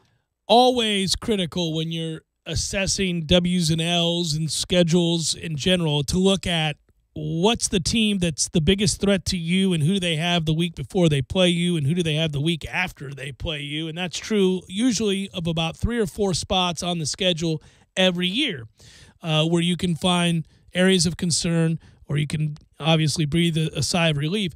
But just solely looking at Florida State's schedule and just looking at the teams on it, not who they play the week before, who we play, the week before, but game to game in a vacuum, doing that game, which we know football's not done that way, and we know obviously the war of attrition that is the game of football. So it's almost naive to do it. But at least in this initial cursory glance at a schedule, I'm good with it. I'm okay with it. Unless I'm missing something here, I'm looking at several schedules. For example, we'll play a short week right out the gate because we play Virginia Tech opening night, and then we play Stanford. Miami does have a short week. They play FIU on Saturday, and then North Carolina that Thursday prior to us, so it's a 5-day sequence. NC State hosts us on November the 3rd, then they play Wake Forest on a short week. I mean, if you're a betting guy, you might want to circle that and say, wow, I like where you're coming off of the Florida State game on a short week. Now But Clemson, the ACC is taking care of Clemson. It looks like Clemson is playing on Saturdays and Saturdays only. So there you go. Also to note for Florida State, no Thursday night games this year. No Thursday night games for Florida State. You do have the Monday night game, but don't have to worry about the dreaded road Thursday night affair. Did you know that Miami was opening with LSU this season? I didn't know that. They're playing LSU on Sunday the 2nd. I did know that, if only because me and a diehard Miami fan got into a disagreement about who would win that game. And that's Sunday the 2nd of September, of course, because the first weekend of college football, you have games Saturday, Sunday, and Monday. So they open the season with LSU. Yeah, I actually look at Clemson's schedule real quick and give me their first 4 or 5 games. Okay, so they open with Furman on the 1st of September. Then it's Texas A&M? At Texas A&M, correct. Then they come home next week to play Georgia Southern. And then they go on the road the week after that to play Georgia Tech. And then they round out September by playing Syracuse at home. How excited are we going to be watching Clemson and Texas A&M? I mean, you know that is a game that people are going to be locked into. Oh, my. Clemson's schedule is a cupcake. I mean, assuming that Texas A&M is going to be Texas A&M, they should be 11-1 at minimum this year. It's Furman, A&M, Georgia Southern, Georgia Tech, Syracuse, at Wake, NC State, at us. So that's the big one. Louisville, at BC, Duke, South Carolina. I mean, they schedule tough typically, but that looks like a nice schedule for them. Well, I'll say, though, that if you open if your second game of the year is on the road against Texas A&M in a given season, that's, when you schedule it, it is, when you schedule in theory, tougher and than South it actually. South Carolina has, played pretty well. So, and you go on the road against Florida State, I don't know. I mean, it's easy because we're acknowledging how good Clemson is, right? Correct. So that's really what that's about. Correct. Virginia Tech, starts out just as we do, obviously, with this magnificent game, but they go on the road and take on Florida State 8 o'clock on ESPN on that Monday, September the 3rd. From them, after that, it's William and Mary, East Carolina at Old Dominion at Duke. So you want to talk about that game being the be-all, end-all early in the season for Virginia Tech? Are you kidding me? William and Mary, East Carolina, Old Dominion, Duke is what follows? Yeah. But then it's Notre Dame. It's at Duke. It's Notre Dame, then at North Carolina, Georgia Tech, and BC, followed by at Pittsburgh. Home in Lane Stadium, mid-November should be fun against Miami, and then Virginia at the end of the year, as it is always. So it's hard to wrap your mind around right now as you try to process all these schedules, but schedule day is always a fun one. We always like Notre Dame's schedule, too, because they typically have a lot of headliners. Well, they're ridiculous, man. Yeah. I always think to myself that if they're going to get serious about winning a national championship, they got to do something different. They got Michigan right off the bat, Tom, as you noted, but then they got to catch a break, right, because it's Ball State, Vandy, and Wake. But Stanford, then at Virginia Tech, they've got Pitt and Navy and Northwestern, Florida State, and then at the end of the year against USC. Yeah, I mean, they're not exactly worried about the stretch leading up to the Florida State game, but it can be tough. You play Navy, which is just awkward. They have the bye week to prepare for Navy, so they'll be ready for the option and all that stuff. But then you go on the road to play Northwestern, who likes to sneak up on teams every single year before facing us. So that is another one. If you want to circle in the offseason, perhaps a look-ahead special, that would be Notre Dame at Northwestern. That could be a 17-10 final. Critical stretch for them, though, I would argue, is going to be the back-to-back games that they play against Stanford and Virginia Tech. If Notre Dame comes out of that bunch at 2-0, those two games, they got a real good chance to have a nice season. Otherwise, obviously, depending on what they do real early in the year, that middle stretch against Stanford and Virginia Tech in back-to-back games is difficult. Well, there's no doubt. The Michigan game is always important, because of the rivalry, but that's week one of the season. You don't want to be 0-1 because Notre Dame doesn't get a conference championship. So you got to win all of these, out-of-conference specials. But if they lose that game, let's say, and then split Stanford and Virginia Tech, perhaps the prices do come down for Noles fans as we travel to South Bend. So it's a two-loss available, right? Notre Dame team, yeah. By the way, you mentioned one other team while we're bothering to go through schedules on the celebrated schedule day. What do you think Jim Harbaugh's record is currently at Michigan? His record at Michigan. Obviously, he had great success at Stanford and taking a program where it's hard to win, and he won. How long has he been there now? 3-4 years? 3 years at Michigan. Okay. What do you think his record is? So he's probably played about 40 games, 29-21. He's 28-11 at Michigan. He's 28-11 through 3 regular season. That's 50 games, not 40, Tom. Yeah, 28-11. It was the same record, though, as Brady Hoke in certain benchmarks for either conference or overall, I think right? He's behind in some areas there. Yeah. He's 1-2 in bowl games, obviously, but he hasn't won a division, much less a conference. Yeah. Just saying, it's an interesting year for Jim Harbaugh. Oh, definitely. I'm not saying, look, there's been an uptick in recruiting, et cetera, but if you're a Michigan fan through 3 years, you would say that this hasn't worked the way that you thought it had. What do you think? What is the expectation? I'm using this for a reason. Mm-hmm. Jim Harbaugh was celebrated, heralded, obviously had proven himself, at the very least, to be a good football coach. I mean, he did it with the 49ers, had success there, got to the Super Bowl. Prior to that, had success at Stanford. He was only 29-21 at Stanford, but had a big season there and was well thought of. I'm just kind of curious, where we're at if you consider. I mean, they're 8-5. Did Michigan win 8-5 this past year? 10-3 the year before, and 10-3 the year before that. They got beat by South Carolina in the Outback Bowl, so that leaves a bad taste in your mouth at the end of the season. 8-5 season. I think we're looking at. Harbaugh is in a medium temperature seat this year because, remember, he was the godsend and he's the Michigan man. So I think he'll get an extra year than he should. Right. Yeah, well, they're paying him a lot, and they're all in, and you almost feel like if that guy can't make it work. Right, and to me, it was 2 years ago that was the one that was supposed to work for them. That was the season he was supposed to spike, and they came close, and they blew it against Ohio State last season. Maybe not as badly as the season played out, but he needs a quarterback badly. And he needs to win another 10 games this year to get on the right side of the ledger. But if he doesn't, and let's say Ohio State blows him out again, this whole promise about Meyer versus Harbaugh has yet to happen. It's not materialized in any way. It's very disappointing. I'm just trying to get a gauge in my mind on what a reasonable expectation is for Willie here. And I'm just kind of comparing a big-name coach in Jim Harbaugh at Michigan who's not having the kind of success that they envisioned. Today we sit here and look at a schedule. We look at these games in a vacuum. There's so much more about it. Because I can tell you right now that my expectations will be absolutely unreasonable. If I respond emotionally and not analytically, I'm telling you now that my expectations are going to be completely unreasonable. I was so disillusioned by what that season became and the frustration surrounding it that just knowing we're going to have kids completely bought in, playing for a coach who at the very least inspires, right? That's what we were told by people that have been around. Oh, it might be. It's hard to know exactly how the offense is going to look right out the gate because, again, it's a new offense. Kids are now seeing it at live speed, and they have to be able to run it at live speed. Sure, yeah. So there might be some hiccups along the way, to install all those things and be masters of it right out the gate.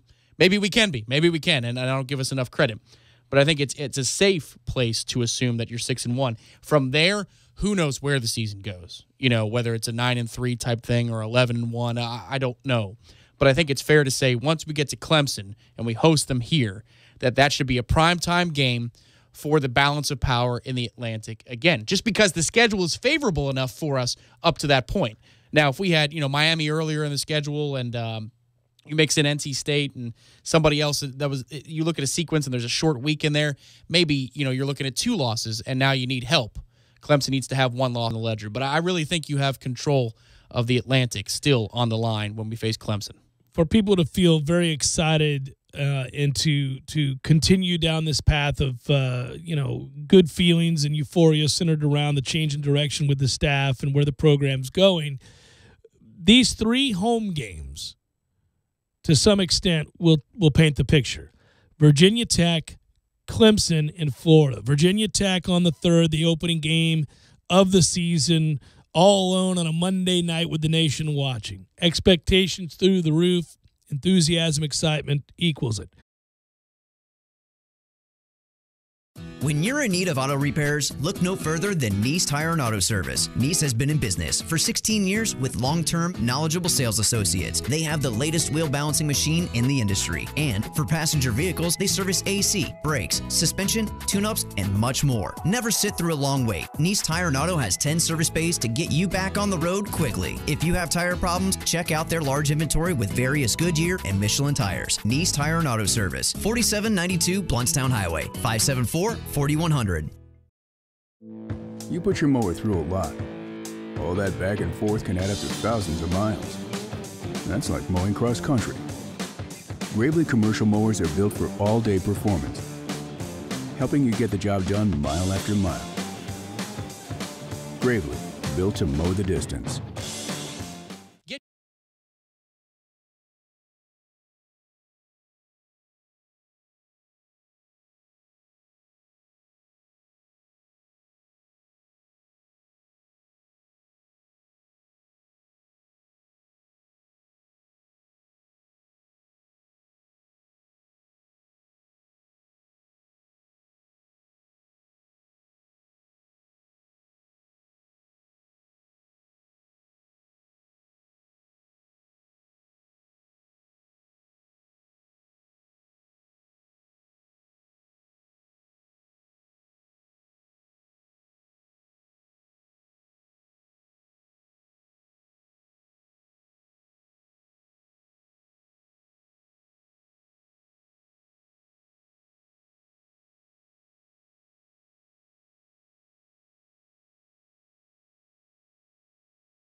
When you're in need of auto repairs, look no further than Nice Tire and Auto Service. Nice has been in business for 16 years with long-term, knowledgeable sales associates. They have the latest wheel balancing machine in the industry. And for passenger vehicles, they service AC, brakes, suspension, tune-ups, and much more. Never sit through a long wait. Nice Tire and Auto has 10 service bays to get you back on the road quickly. If you have tire problems, check out their large inventory with various Goodyear and Michelin tires. Nice Tire and Auto Service, 4792 Blountstown Highway, 574-4100.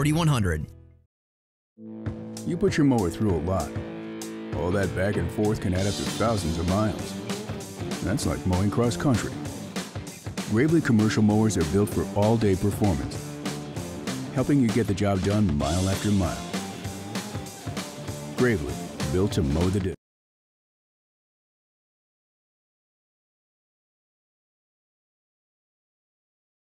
When you're in need of auto repairs, look no further than Nice Tire and Auto Service. Nice has been in business for 16 years with long-term, knowledgeable sales associates. They have the latest wheel balancing machine in the industry. And for passenger vehicles, they service AC, brakes, suspension, tune-ups, and much more. Never sit through a long wait. Nice Tire and Auto has 10 service bays to get you back on the road quickly. If you have tire problems, check out their large inventory with various Goodyear and Michelin tires. Nice Tire and Auto Service, 4792 Bluntstown Highway, 574-4100. You put your mower through a lot. All that back and forth can add up to thousands of miles. That's like mowing cross country. Gravely commercial mowers are built for all-day performance, helping you get the job done mile after mile. Gravely, built to mow the distance. Get your Gravely motor only at TNT Supercenter, your one-stop shop for work or play. 14585 Highway 19 South, Thomasville, Georgia. TNTSupercenter.com. I'm talking tough, like a state of mind. Tough, like a soldier on the front line. Tough when it gets rough, like my Ford truck, always enough. I'm talking tough. Franklin Spring Creek Ford, the place to find your next truck in southern Georgia. I'm talking tough. Hey.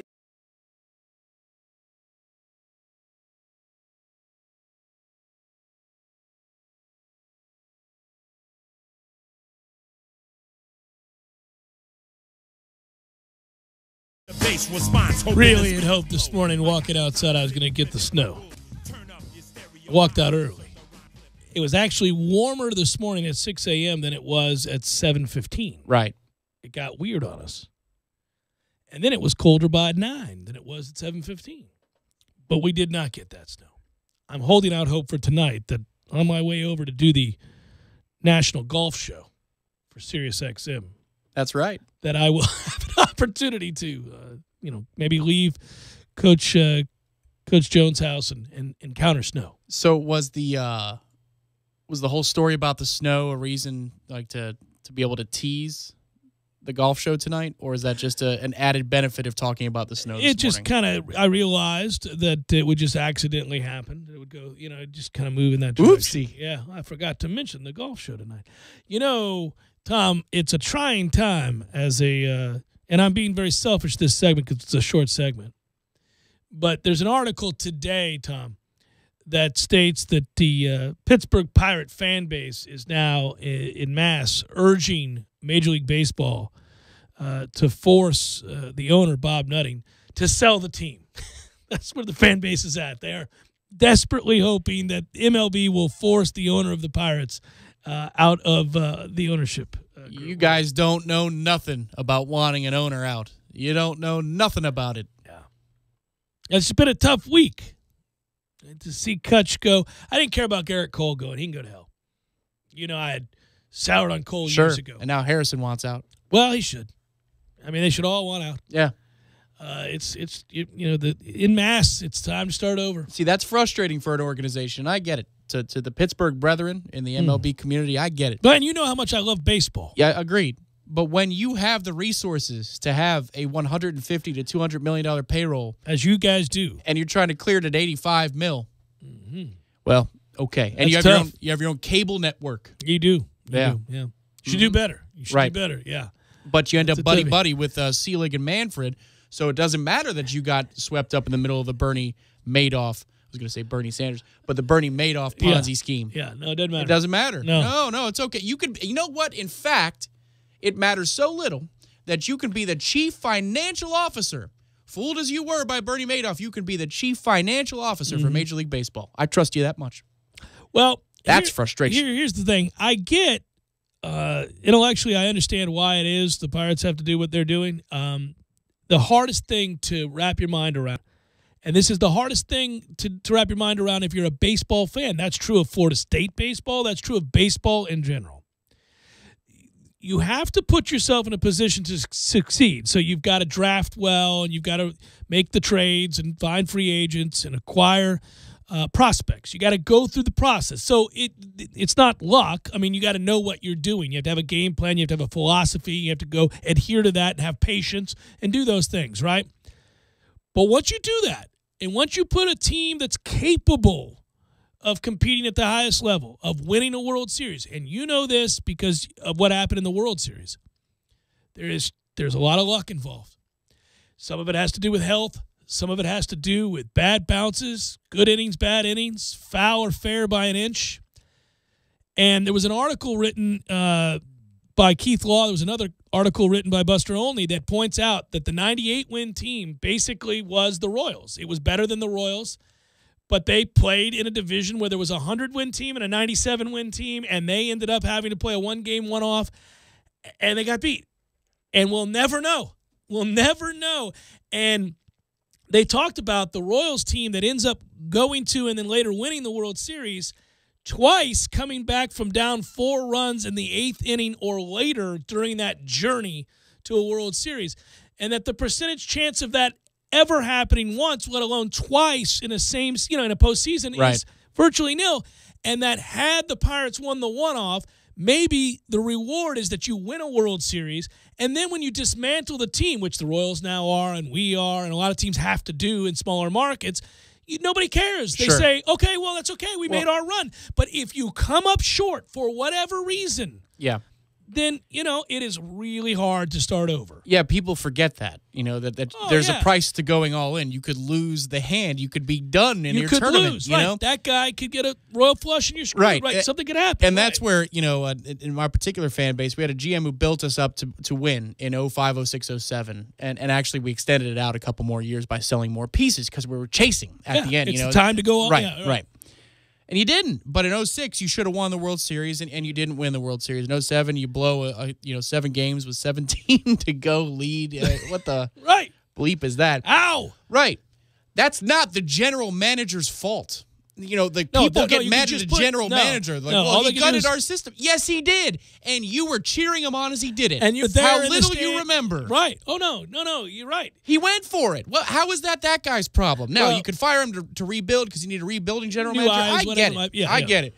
But to be mad at that person for going for it when you were screaming at the top of your lungs, go for it.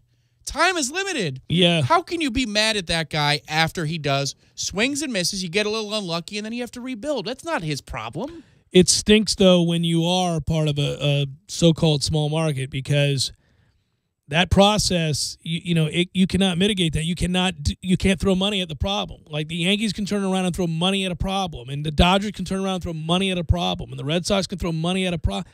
It's tough when you got to truly start over. And that's the most impressive thing that Cashman did, right, is that, he could throw money at the problem for years and years and years, but towards the end, he was actually able to rebuild through being smart and making good trades and doing well and having with the prospects. money to take the $300 million to get Giancarlo Stanton. Well, you talk about the Sanchez and Judge move and some of the other younger pitchers and position players that they have. I mean, they did that. They did that twisting and rebuilding on the fly as we thought, well, their window is finally closed. And it had been closed for a while. Yeah, I mean, But here comes the big bill. This is what happens. But then they find young talent, and now they can build again around young talent. And he does get credit for that, but it is always easier to eat contracts of players that didn't work out for you. And that happened for them too. And they wore those, and they were able to turn around and then make some, and that's the hard part. When you're not able to do that, when you swing and miss, or you have a situation like Gong,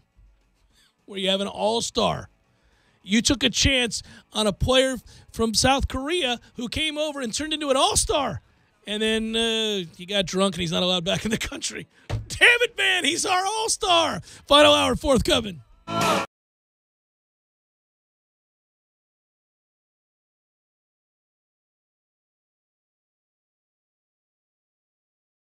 When you're in need of auto repairs, look no further than Nice Tire and Auto Service. Nice has been in business for 16 years with long-term, knowledgeable sales associates. They have the latest wheel balancing machine in the industry. And for passenger vehicles, they service AC, brakes, suspension, tune-ups, and much more. Never sit through a long wait. Nice Tire and Auto has 10 service bays to get you back on the road quickly. If you have tire problems, check out their large inventory with various Goodyear and Michelin tires. Nice Tire and Auto Service, 4792 Bluntstown Highway, 574-4100. Put your mower through a lot. All that back and forth can add up to thousands of miles.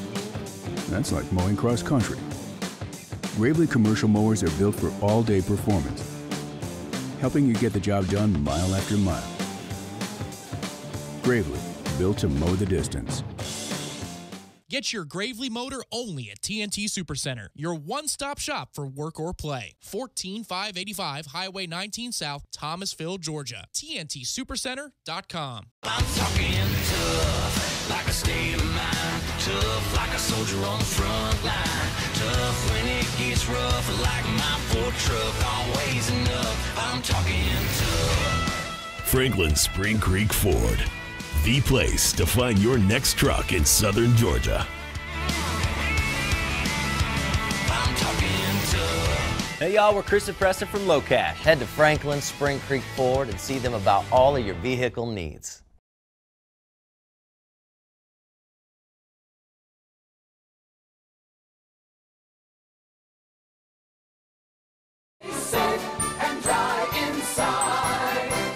Hey, I'm Travis with Parker Brothers Roofing. Some roofers are like a bad boyfriend. They make lots of promises, but in reality, they're just cheap. They don't own up to their mistakes, and they leave you with a lot of regret. Parker Brothers Roofing stands behind every installation, and if a mistake is made, we own it and fix it. Our customers never have to worry about being left behind for the next job. At Parker Brothers, it's quality that builds our quantity. Call us at 656-8112.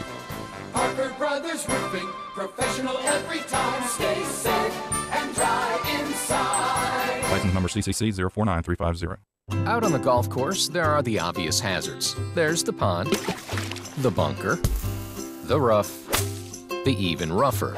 Yeah, put me down for an 8. The giant maples, the row of houses out of bounds on the right, the angry flock of geese who've surrounded your ball, even the occasional groundskeeper you had no clue was there. But if you think you found every possible hazard out there, think again. The hazard you missed could actually be a killer. It's the spot on your skin, the one that could be skin cancer. Fact is, if you're a man over 50, you're in a group most likely to develop skin cancer, including melanoma, the kind that kills one person every hour. 1 in 5 Americans is likely to develop a form of skin cancer during their lifetime. That's why your best shot is to check for a spot. It's easy. Follow through and check your skin. It could be the save of a lifetime. Go to spotskincancer.org to find out how. A message from the American Academy of Dermatology. Games for Less, the only locally owned and operated gaming store in town, has Tallahassee's largest selection of new and used video games and game systems. The future of video gaming is at Games for Less, where they have both the PS4 and Xbox One. It's time to trade in your old systems and elevate your gaming experience now. Games for Less is also your headquarters for the best in retro gaming. Atari 2600, original Nintendo, Super NES, or Sega Genesis, you name it. They got it at Games for Less. Games for Less, the Super Walmart Shopping Center on Appalachia Parkway. Give them a call today at 850-219-3535. That's Games for Less. This is 97.9 ESPN Radio, WTSM, Woodville, Thomasville, Tallahassee. ESPN Radio Sports Center. I'm Christine Lisi. At this hour, Todd Haley will not return as Steelers offensive coordinator next season. His contract set to expire after this season. With Haley, Pittsburgh had one of the league's most dynamic offenses, so it's a little perplexing to let him go, in the opinion of ESPN's Steve Young. He's done as well as anybody in the history of the Pittsburgh Steelers. And maybe it's personality, maybe it's a problem between him and Ben. But my gosh, if you ask for me to come in as an offensive coordinator and do a job, nobody's done it better in that way for a number of years. ESPN's Chris Mortensen reports QB coach Randy Fitchner, who's close to Ben Roethlisberger, expected to be promoted to offensive coordinator. Steelers O-line coach Mike Munchak declined a second interview for the Cardinals head coaching opening. Dolphins receiver Jarvis Landry told the Miami Herald he's not happy with his contract talks with the team and how they've played out, but he still wants to remain in Miami. Landry can become an unrestricted free agent next month. NHL, this could be a milestone night for Penguins superstar Sidney Crosby. He is 1 goal shy of 400 heading into Pittsburgh's matchup in Anaheim tonight.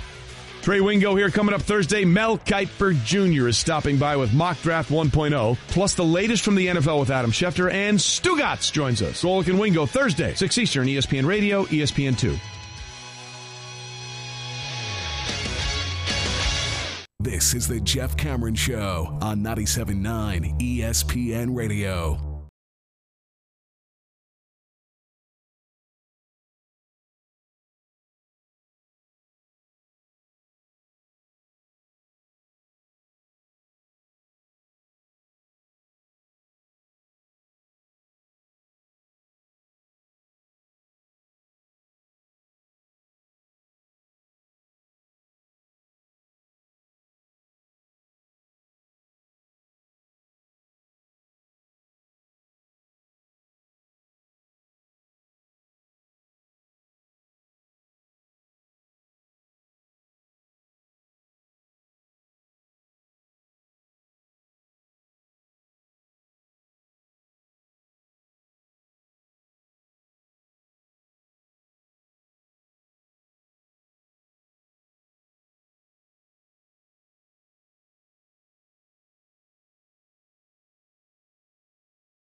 Get a read on a singular season with Walt Bell, especially if it's last year, because in said season, he lost his starting quarterback, his second-string quarterback, and his third-string quarterback. So, tough season to get a read on what they do offensively when they lose their 1, 2, and 3 on the depth chart at quarterback and literally are running around with guys that they never envisioned having to run that offense.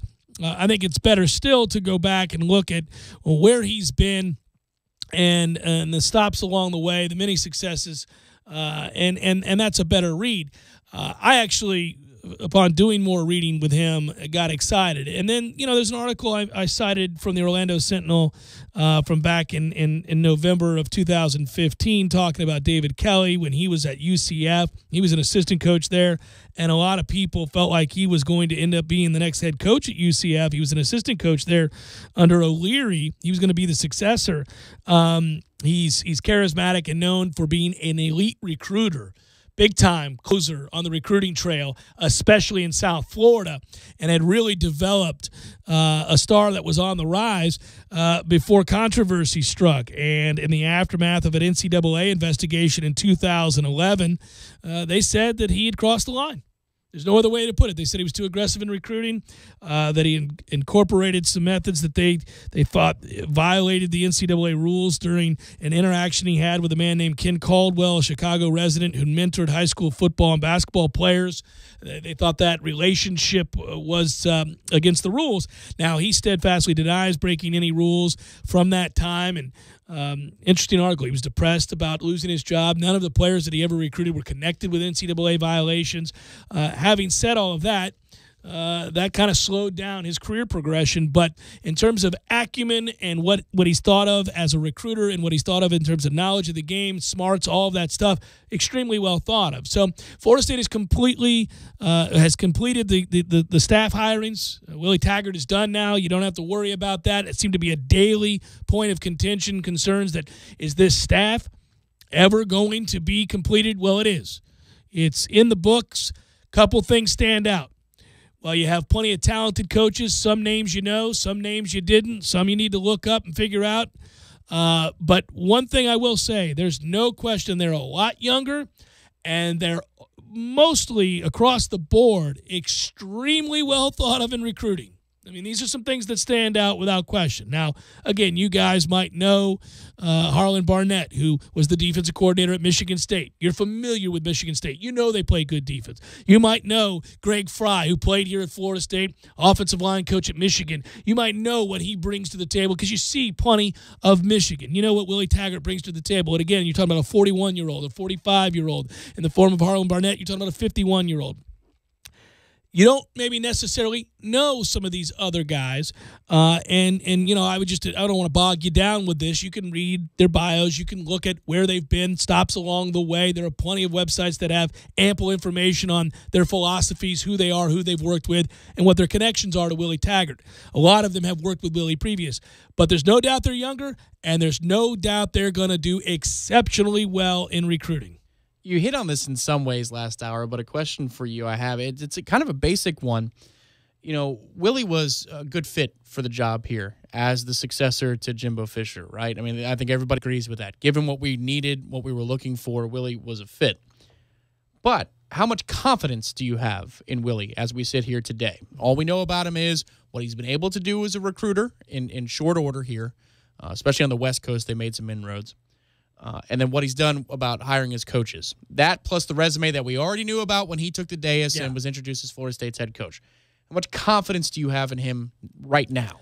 Well, I think Florida State is an awesome job. I think it's a destination job. I think if you've got a good head on your shoulders and you're competent and you can recruit, and we know he can do all of those things, and he's proven himself to be competent, and you resonate with recruits, you're going to succeed. You're going to win football games. Now, will you win to the level that we expect, which – you know, I think at a place like Florida State, along with some places in the SEC, a couple in the Big Ten, maybe one or two in the Pac-12, one or two in the Big 12, those expectations are championships.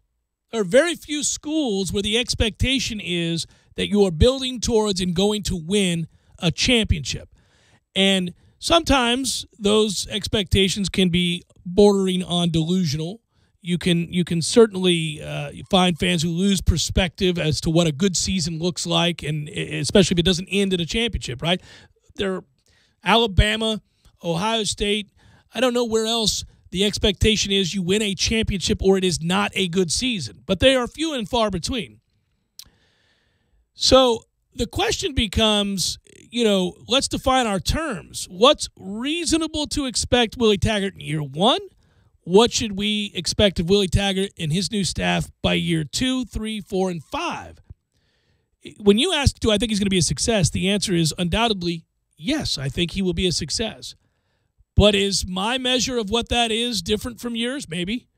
Is it different from the fan base as a whole? Probably not. I feel like I got a pretty good handle on what that expectation is. Look, I think right off the bat, you need to be competitive in the Atlantic, put yourself in a position to maybe win the division. If not in year one, by year 2, when Clemson loses the kids that decided to all return inexplicably on defense. Ridiculous. But, you know, I don't think that too many people would say year one he's got to take the Atlantic, wrestle it back from Clemson, win the conference, and go to the college football playoff. It'd be nice. It's not out of the question, but I don't think that's a surefire expectation for the vast majority of the fans. But by year 2 or 3, I guarantee you that's the expectation, and I share that sentiment. I mean, this is Florida State. This isn't Maryland. This isn't Oregon. This isn't, I'm sorry, no shots at those schools, and Oregon's a better off program than Maryland, but you know what I'm talking about. We're not middling. It's Florida State. We're one of the preeminent football program powers in the country. And if you don't make it to that standard, you're not making it. This was the frustration that was beginning to grow with Jimbo Fisher, that here's a man that won a national championship and will be forever grateful. And it bought him some middling seasons and very little scrutiny. When you post-national championship season, obviously 2014 turns out to be a weird year. In retrospect, it was the beginning of the end. Some poisonous elements begin to infiltrate the locker room, some attitudes that aren't attitudes that help you win long term. Not team first, that's for sure. That's for sure, right. You don't complete the culture, right? So you begin to, with the benefit of hindsight, look back at that and say, well, I guess that was the first sign that he was beginning to lose a little bit with the team. And for whatever reason, there was a misstep, and opportunities to kind of squash that weren't taken, and it began to fester, and the problems grew. He had a chance to get out from under some mistakes that he made in hiring certain members on that staff. He was unwilling to do that. Perhaps his loyalty got in the way, and while that is certainly an admirable quality, the program's bigger than an individual, and you've got to find a way to jettison guys if they're not getting the job done. And he was showing an unwillingness to do this, and Florida State was suffering. They were losing football games. They were not playing to their potential. They were not playing to their talent level based on the succession of elite recruiting classes. And when that began to happen, we all began to wring our hands and say, what is going on? I know this guy's a championship coach. I know that he can do this, but I'm looking at 3 loss seasons. And then last year, I'm looking at a team that is in complete disarray, culminating in a 35-3 ass beating, and he's over here talking about facilities. Nobody has time for that. I promise you, going into this next year, if changes hadn't been made, it was going to be an uncomfortable season for Jimbo Fisher in terms of fan expectation, the seat warming, frustrations mounting, expectations elevating. He would have been a guy that had to answer for those middling years. I'm glad that we made the move and he made the choice that he did when he did, because I think both parties needed to go in their separate ways. So what's reasonable? 9-10 wins year one, competing to win and or winning the Atlantic Division, playing for the ACC title by year 2, winning an ACC title within your first 3 years, which we think means you go to the college football playoff. That's my expectation of Willie Taggart. I think he's going to be an elite recruiter. I think he's put together a staff that's going to make Florida State elite on the recruiting trail. It's a good thing that he will, because we are watching a change across the board at rival programs or regional programs that we compete with on a yearly basis, whether in the SEC, that's Alabama and Georgia and Florida and those schools, or within the state, looking at a school like Miami that has begun their transformation under Mark Richt, getting it together, securing more commitments from kids in South Florida, etc. Obviously, the change they made at head coaching position in Florida certainly is factored into this too. So they have equipped themselves now with the opportunity to succeed in recruiting in what will be an intense battle. It all now has to play out in the way of wins on the football field. I think he's going to win. Yeah. Long-winded answer is I think he's going to win. And I think he's going to win because he's going to resonate with players who are going to want to play hard for him. And here's the deal. Players that play hard and are more talented than the people across from them tend to win football games. Florida State is able to cultivate, typically, a larger base of more talented athletes than other schools playing college football because of where they are and the cachet that they've built up over the years, thanks to the great Bobby Bowden and others that have succeeded. So what we know is that when you recruit better athletes, the Jimmies and Joes as opposed to the X's and O's, and they care to play really hard and they're motivated to do so, and this staff and that man, I think, can do that, they tend to win more games, big games at that, and give themselves chances. I think he will absolutely do that. Let's look at that schedule when we come back. Jeff Cameron Show, 97.9 ESPN Radio.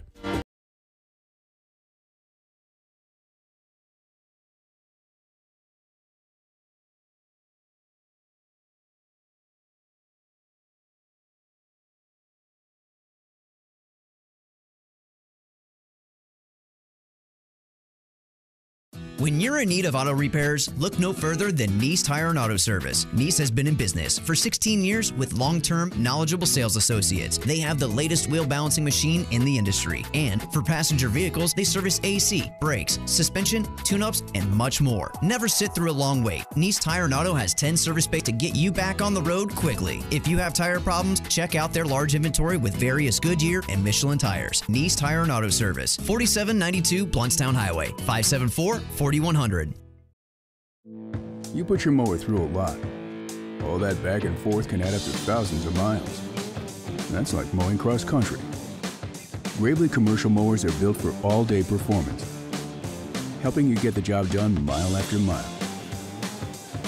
Gravely, built to mow the distance. Get your Gravely motor only at TNT Supercenter, your one-stop shop for work or play. 14585 Highway 19 South, Thomasville, Georgia. TNTSupercenter.com. I'm talking tough, like a state of mind. Tough, like a soldier on the front line. Tough when it gets rough, like my Ford truck. Always enough. I'm talking tough. Franklin Spring Creek Ford, the place to find your next truck in southern Georgia. I'm talking tough. Hey y'all, we're Chris and Preston from Low Cash. Head to Franklin Spring Creek Ford and see them about all of your vehicle needs.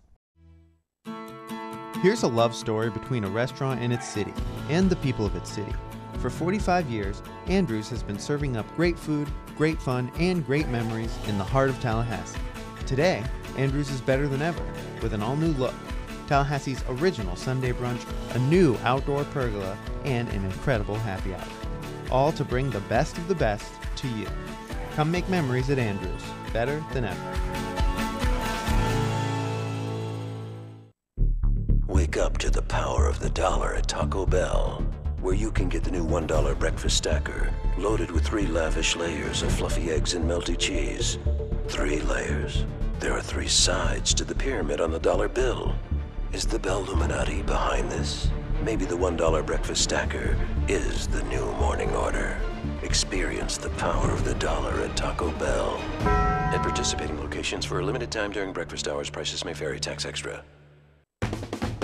97.9 ESPN Radio congratulates Leon's Maddie Powell, January's female winner of the Dale Earnhardt Jr. Buick GMC Cadillac High School Scholar Athlete of the Month. Maddie was named Leon Soccer's most valuable offensive player in 2016-17 and serves as a team captain this season. She set program records on the track in both the 100 and 300 meter hurdles as well. In the classroom, Maddie Powell commands a perfect 4.0 unweighted GPA while taking a full slate of AP and honors classes, all while being involved in the community. Maddie has worked at the Leon Humane Society for over 3 years, served as a Special Olympics partner in soccer, softball, and track and field, and she's logged over 200 hours of service time with the Leon Lions United program. As January's female winner of the Dale Earnhardt Jr. Buick GMC Cadillac High School Scholar Athlete of the Month, Leon's Maddie Powell is now qualified as a finalist for the $2,500 end-of-the-year scholarship. To support the folks at Dale Jr., check them out on the corner of Capitol Circle Northeast and Miccosukee, or by visiting online at Dale Earnhardt Jr. BuickGMCCadillac.com.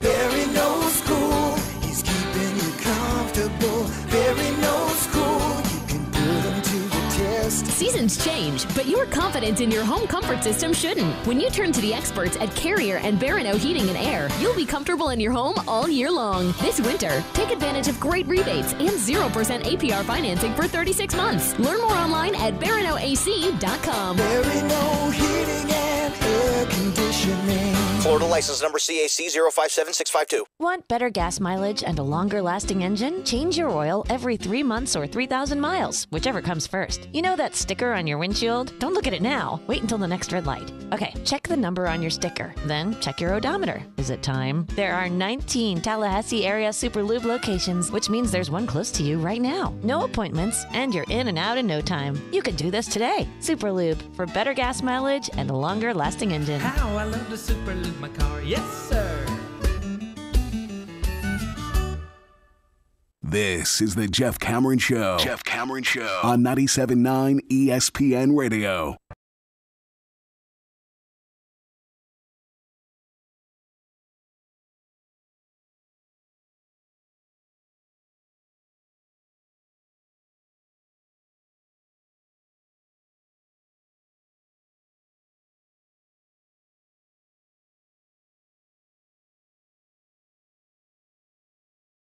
Frowned upon to have a lozenge on the air, right?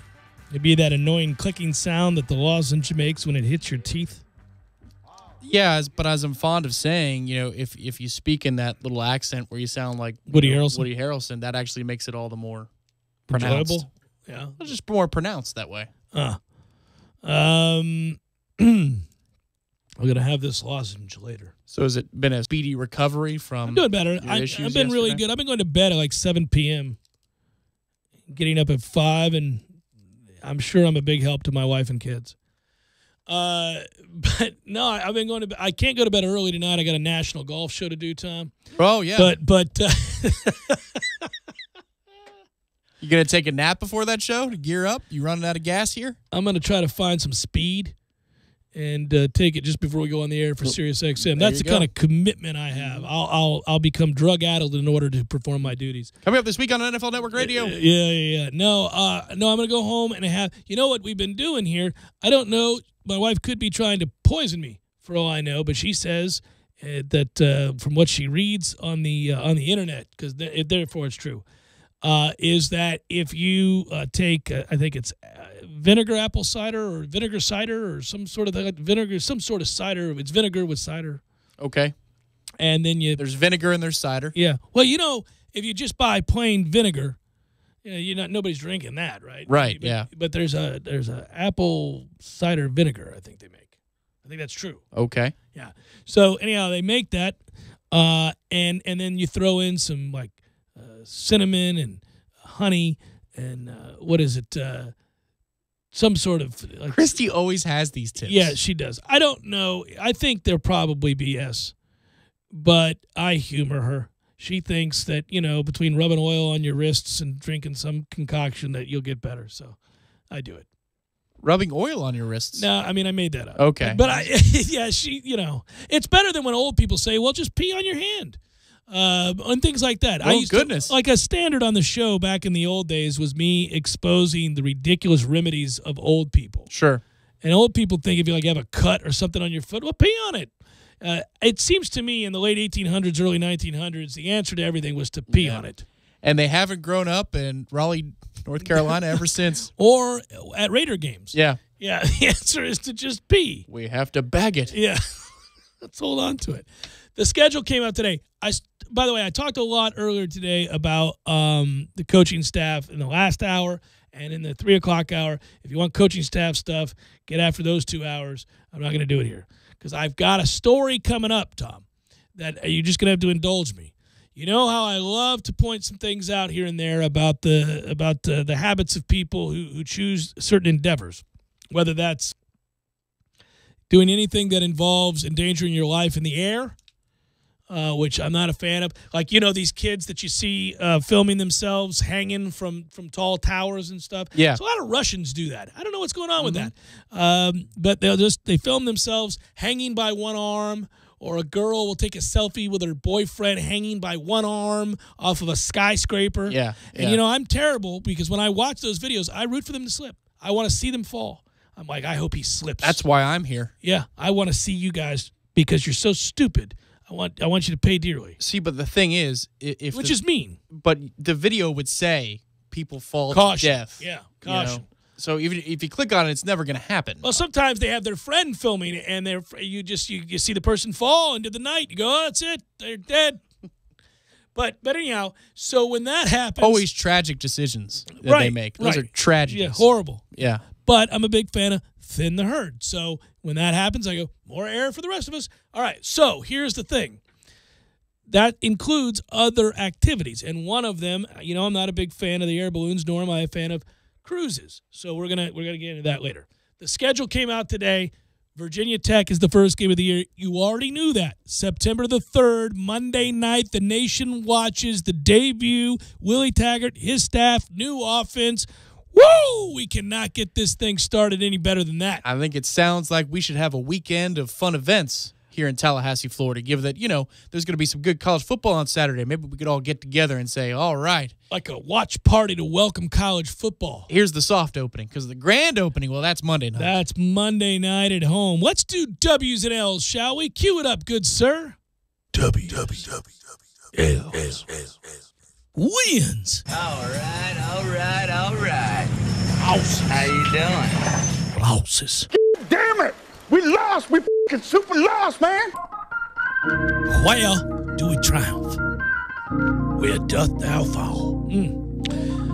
So that Monday night game, the aforementioned September the 3rd clash with Virginia Tech, says W in his debut at home at night with the place raucous as ever. Maybe familiar with the that night that Oklahoma came to town. We did lose that game, but this is the one. Here you go. I'm going to put W next to that matchup against Virginia Tech. I agree. 31-21. Already know the score.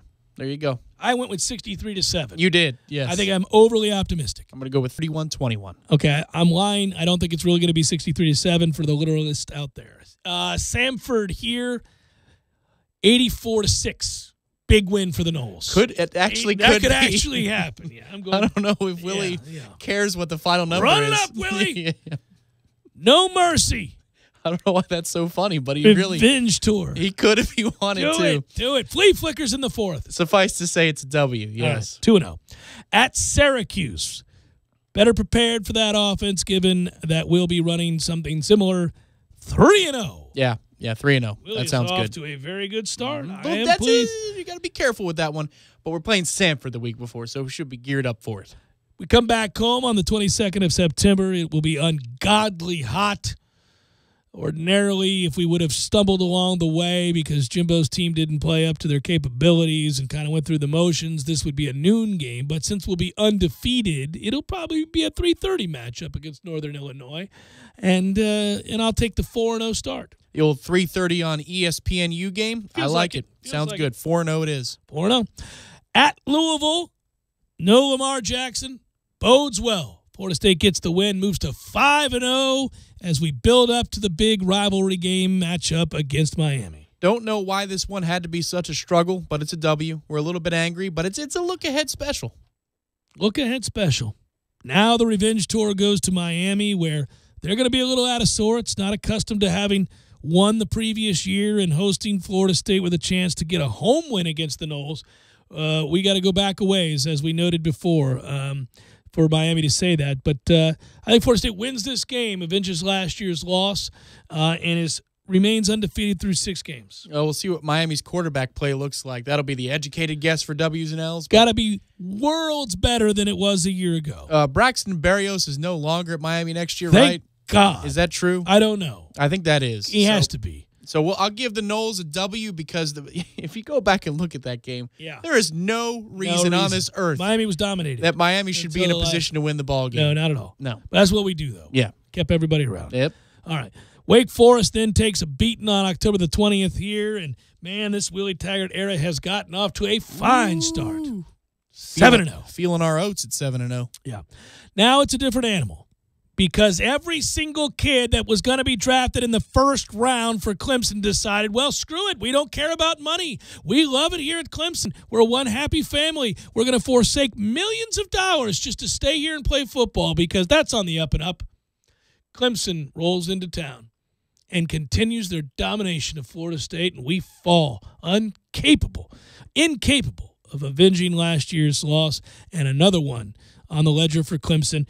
It's Willie Taggart's first loss. Yeah, I fear that Clemson's going to have a better quarterback this year than they did with Kelly Bryant. So, we'll look like we're almost ready for prime time with Willie, but not quite ready, and Dabo wins another big game. Damn him. Yeah. At NC State, we recuperate. You like that?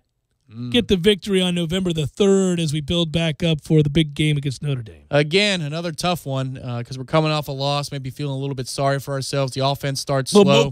Yeah, we only have the ball for 3 of the first 15 minutes of this game because that's what happens with so the frustrating.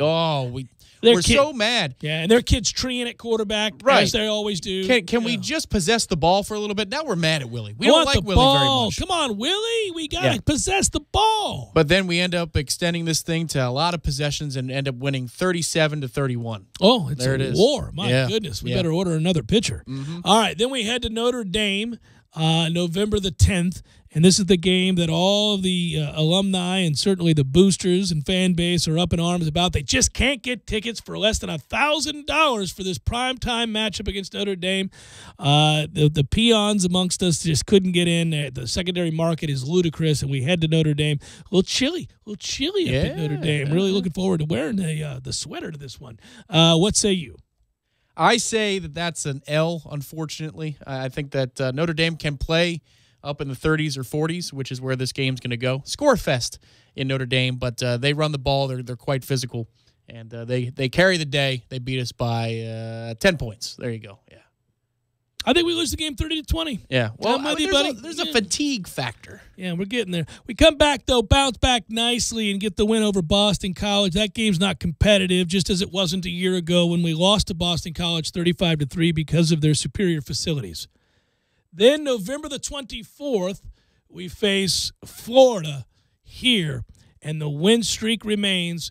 Willie Taggart, with a successful first year, gets that win over Florida, and we end the regular season campaign not able to win the Atlantic, but 10-2 is a fine season in year one, and we end up going to what used to be a classic bowl, one that we'd be excited to be at. Yeah, unless Clemson truly Clemson's and loses 2 games outside us, which just doesn't seem possible. We don't win the Atlantic. You know, I think we'll beat Boston College by a few scores, but that Dillon kid's going to rush for another 150 yards. He's a good player. The Florida game, though, that's where it gets a little bit fun. Message sent to Mr. Mullen. Oh, get you some Dan. There it is. And we go to a decent bowl. A good bowl, an elite bowl. Yeah. We go to, it's an exhibition game. If Clemson goes to the playoff, then maybe we go to the Orange Bowl. Probably. Yeah, unless that's in the rotation next year. I'll go hang down in Miami. It probably is in the rotation, isn't it? It could be. I would like to get sent out to the Rose Bowl. Okay. Every year. Yeah. Every single season from Can we get now an until ACC I die. tie-in? We need to do that. Let's get to working on the ACC tie-in to California, can we? Let's get out there. 10-2. What do you say? 10-2. We agree. And we agree on the W's and the L's. Well, that's on the 17th of January, the day the schedule comes out, before we've seen a single practice and have no idea what we're going to look like, or anybody else for that matter. Who knows? The world of football frequently gives you surprises, like your quarterback getting hurt in game 1 of the season and then a hurricane hitting you. Yeah, frankly, I have no idea who Notre Dame brings back and who remains, or who went on to the next level, I should say. I have no idea. They fell off a cliff. Yeah. Boy, they were struggling money. A little bit like Miami. The problem is the attrition of that stretch for us in general. Whether or not we're great or we're not as good as we expected, that's going to be a really brutal stretch where you got to bring it every week. So no national championship in year 1 for Willie. But we'll have Coach Taggart on, and he can agree or disagree with me. We'll look. Maybe I'll do W's and L's with him. You think he would do W's and L's with me? You think he's fun-loving in that way? My guess is he would pick 12 W's. You don't think you don't think he's gonna offer up positive loss along the way? No. Jeff, I've been looking at that schedule. I just don't know how we're going to beat NC State. I got us losing pretty badly there. Well, Willie, that is surprising. I'm going to pretend you didn't say that. Yeah, but if you look, it's sandwiched between Clemson, Jeff, and Notre Dame. Yeah. So, that's really tough. I think he's going to give us 12-0 as well. National championship. He's going to talk about the war daddies that have surrounded him in this program and are willing to make it happen. I hope that's the case anyhow. So our first W's and L's are in the books. I'm marking it down. 1-17-18, 10-2, 10-2. Norwegian Cruise Line talk coming up next. Jeff Cameron Show, 97.9 ESPN Radio.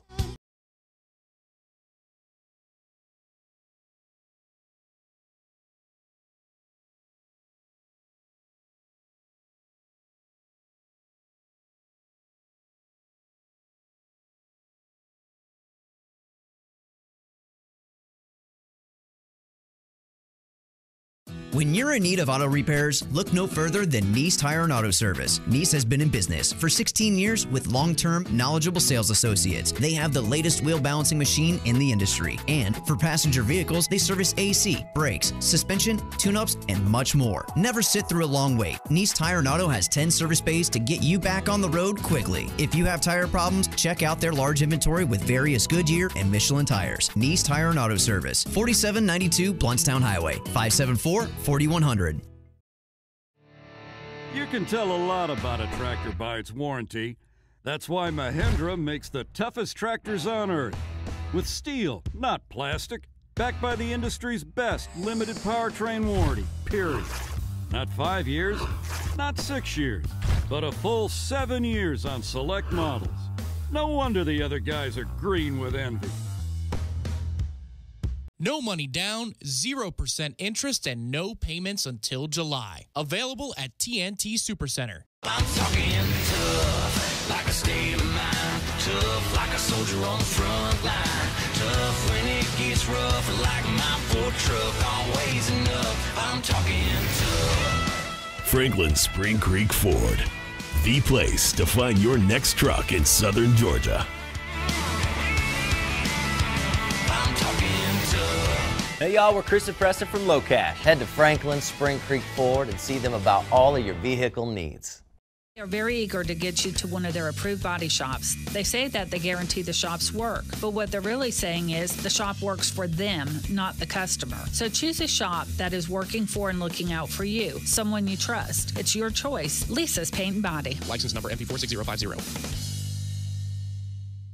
Ah, the perfect lunch spot. A nearly impossible find. Thankfully for Tallahassee, we have Metro Deli. A downtown gem for over 15 years, Metro Deli is locally owned and features the best deli meats, cheeses, breads, and ingredients in the city. Enjoy daily specials and soups, salads and wraps. There's something for everyone. Metro Deli offers online ordering for pickup or delivery and will cater your office breakfast or lunch too. Tallahassee's perfect lunch spot is Metro Deli. MetroDeliTally.com. That's MetroDeliTally.com. Sports are defined by stats and performance, but here's a performance stat that no one wants to talk about. Erectile dysfunction affects half of all men over 40. That's 50%. If you're struggling with ED and other therapies haven't worked, isn't it time to feel like yourself again? Learn about a long-lasting ED solution from Coloplast to get you back in the game. Visit Dr. DeLay at Advanced Urology Institute, located at 2000 Centerpoint Boulevard, or call their office and set up an appointment today. 833-4-DRDELAY. That's 833, the number 4, Dr. DeLay. The sooner you seek treatment, the sooner you can get back to feeling like your normal self. That's 833, the number 4, Dr. DeLay. This Day in Sports brought to you by Superlube. Superlube, 19 Tallahassee area locations. Quick, convenient, no appointment necessary. This Day in Sports History. January 17th, 1997. The NBA handed out an 11-game suspension to Chicago Bulls forward Dennis Rodman for kicking cameraman Eugene Amos. 2 days earlier, Rodman went for a rebound against the Minnesota Timberwolves and tripped over some camera equipment. Upset, Rodman kicked Amos. The suspension would cost him over $1 million. Want better gas mileage and a longer-lasting engine? Change your oil every 3 months or 3,000 miles, whichever comes first. You know that sticker on your windshield? Don't look at it now. Wait until the next red light. Okay, check the number on your sticker. Then check your odometer. Is it time? There are 19 Tallahassee area Superlube locations, which means there's one close to you right now. No appointments, and you're in and out in no time. You could do this today. Superlube, for better gas mileage and a longer-lasting engine. How I love to Superlube my car. Yes, sir. This is the Jeff Cameron Show on 97.9 ESPN Radio.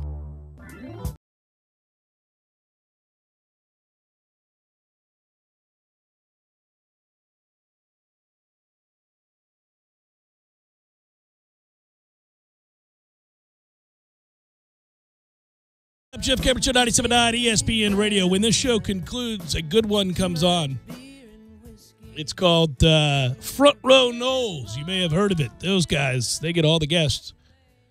My man Tim Linnefeld going to join him tonight. Jim Curry going to join him tonight. Not the tennis guy. That's Currier, right? Indeed. The That's extra syllable. That's right. That's right. Yeah, the redhead that ruled the day for about an hour in men's tennis. I loved him. He was one of my favorite players. Well, he's an American. He was the American hero, right? Yeah, and he had incredible ground strokes. He hit away in a way that I always admired. He was not afraid because he didn't have an overpowering serve at all, so he had to just overwhelm you with ground strokes, and he did. He was really good for a time. But he was in a tough window, because there were better players emerging at that time. So he just occupied that spot for a brief snippet of. Yeah, he was like Tim Henman, right? He was like the underdog. They're like, good for that guy, and then he's gone. He was actually really good on the Sega tennis game that you could play in arcades. Yeah, he was really good. Mm-hmm. Yeah, no, Courier was solid, man. He literally was. I think he's from Plant. He's one of my favorite players for a short period of time, and but he got surpassed by several other really good players at the time, namely like Agassi and Chang and Sampras and guys that just were a lot more talented. Oh, hey, Jim Courier's here. Like, great, right? yeah. Well, I was a big deal 2 minutes ago. I was number one in the world, guys. I mean, if you ever ascend to number one, you remember, it's like Patrick Rafter. Do you remember him? You probably don't. I remember the name. Patrick Rafter had this little year-and-a-half run, got to the Wimbledon finals. I think he won it. Went up in the stands to see his dad, the whole deal, and then he was gone. It was all over. I mean, well, Michael Chang's stay wasn't prolonged. Not was it? prolonged, no. He was amazing, and he was a French Open monster because the ground strokes for days, and he got to everything, and he had the biggest legs I've ever seen. And he was the front man for the camera company, right? That's what he did for a little while. Yeah, you're right. Yeah, I remember those commercials as a kid more than I do watching him play. Well, he was fun to watch. I got lucky. I've said it a million times. I really did kind of come into loving sports at the right time for tennis because you're talking about the late 70s, early 80s. So you've got Borg and you got Connors and you got McEnroe. But what comes out of that, and Ely Nastasi and all these guys, what comes out of that is amazing, though, because then later on you get, Mats Wilander. Obviously, you get continued stay of McEnroe hanging on, but Yvonne Lindell and Stefan Edberg and Pete Sampras and Andre Agassi and all those guys, and Michael Chang, Boris Becker, 17 years old at Wimbledon, diving all over the yard. It's the whole deal. For me, the three things that emerged: NBA basketball in the playoffs, Eastern, Western conferences were amazing. I mean, you had 6 or 7 candidates at minimum every single year to win the title. Yeah, and you did too when I was. Before Jordan ruined it. I was in the Jordan era. But but you had Celtics Lakers where it was a foregone conclusion. Maybe Philadelphia might get in the party once or twice. Houston did. Yeah, there were teams like that. But in the East, you had Chicago, obviously, as the favorite. When he went away, even they were kind of the favorite. Then Orlando, New York, Indiana, Miami was good. And in the West, you had obviously Houston was pretty good. Phoenix was good. Man, Phoenix, Utah was a lot of fun to watch. Yeah. So that was fun. Then there was the home run chase in '98 when I was 11, 12 years old. And I was working in radio. Yep. There you go. And then the last thing, though. I love Matthew even just nodded like, wow. Even though it's not a sport, wrestling's return to like the national conversation, it crossed over into society in the late 90s, early 2000s when I was in middle school. I got a prediction right now. I think it's about to go away for a little while. It doesn't seem to be all that compelling. They don't have anything going for them right now. The storylines are bland and poor. Well, because they marketed too much to kids. They got to get edgy again. Well, one of the problems they have, though, and it's an interesting larger discussion, is how much are they able to push the envelope in today's world? And you got to be really careful about what you're depicting right now. For example, trying to depict that you're crazy can be considered insensitive. So the idea of a Mankind or anybody like that who is, perhaps have a nice day. Right, yeah. Like, you got to be careful about doing something like that. Oh, boy. Al Snow. Right. Now, do you remember what Al Snow's Jumbotron was? What does everybody want? And then there was a response. And he had a mannequin head that he brought out. But it had a name. And anyway, I already said the name in a way. Right. But it would never. You could never. Oh, you can only. HBO, maybe. But other than that, some of the stuff they did, you could never. Val Venus. Now I know what that. Yeah. Oh, all that stuff. No. Yeah. You've got a lot of issues. So they're really having a hard time finding quirkiness, edginess, stuff that goes right up to the line, maybe even crosses it a little bit, because they can't do that anymore. You really can't. I mean, I think they've gotten extremely boring because of it. Right. If they were like the 80s, they'd have a terrorist and an American hero, right? Exactly. Always. Yeah. Always. And they would use every stereotype under the sun for both.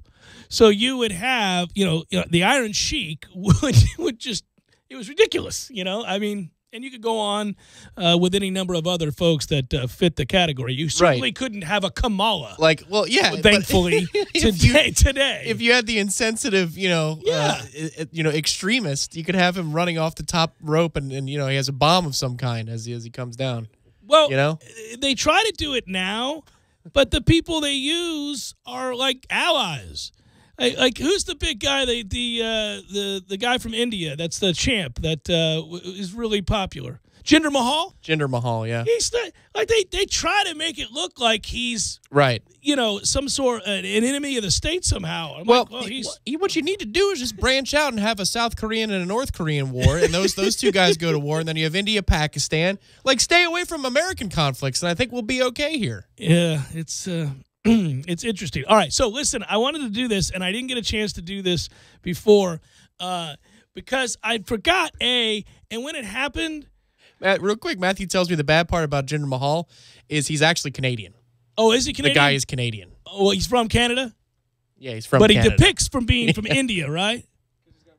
Yeah, because he got prosecuted. But Yeah. it makes me. I'm like, well, we don't have a problem with India. What? Yeah, there is no issue with There's India. no issue with India. Like, what? Pakistan is a little bit muddier, even though yeah. they're kind of a friend, not really. That they don't even. I'm like, what is the issue here? They boo him, and he purposely rolls his R's, and they're like, yeah, that can't be good. That means he hates America. I'm like, that Canadian from India is rolling his R's. He's a terrorist. Right. I'm like, what the hell is going on? It's ridiculous. All right, so I laugh at that. I also laugh at this. You know, I have a thing, and it's always about the hot air balloons and how you can't get on one, and you certainly should never buy one for your family, because not if you want to see them again alive, because they're going straight into the power lines, and that's the way it works, and you're going to watch them die. It's awful. And that's happened a lot. And then, people go, no, it's beautiful. And then a month later, somebody else is getting wrapped up in the power line. And we go, oh, it's horrible. And then another headline. And I laugh. I laugh. Not at the terrible misfortune of those that were snatched from the sky, but rather just the idea that people have not figured out yet that this is not a good idea. Yeah, but you wouldn't classify it as misfortune. No, I think it's dumb. You've Yes, chosen your right. fortune. This is how you would look at it. This one's a little bit weirder, and people would, because I've gone on these before. I didn't like it, and for other reasons, but cruises. I'm not a big cruise guy. Yeah.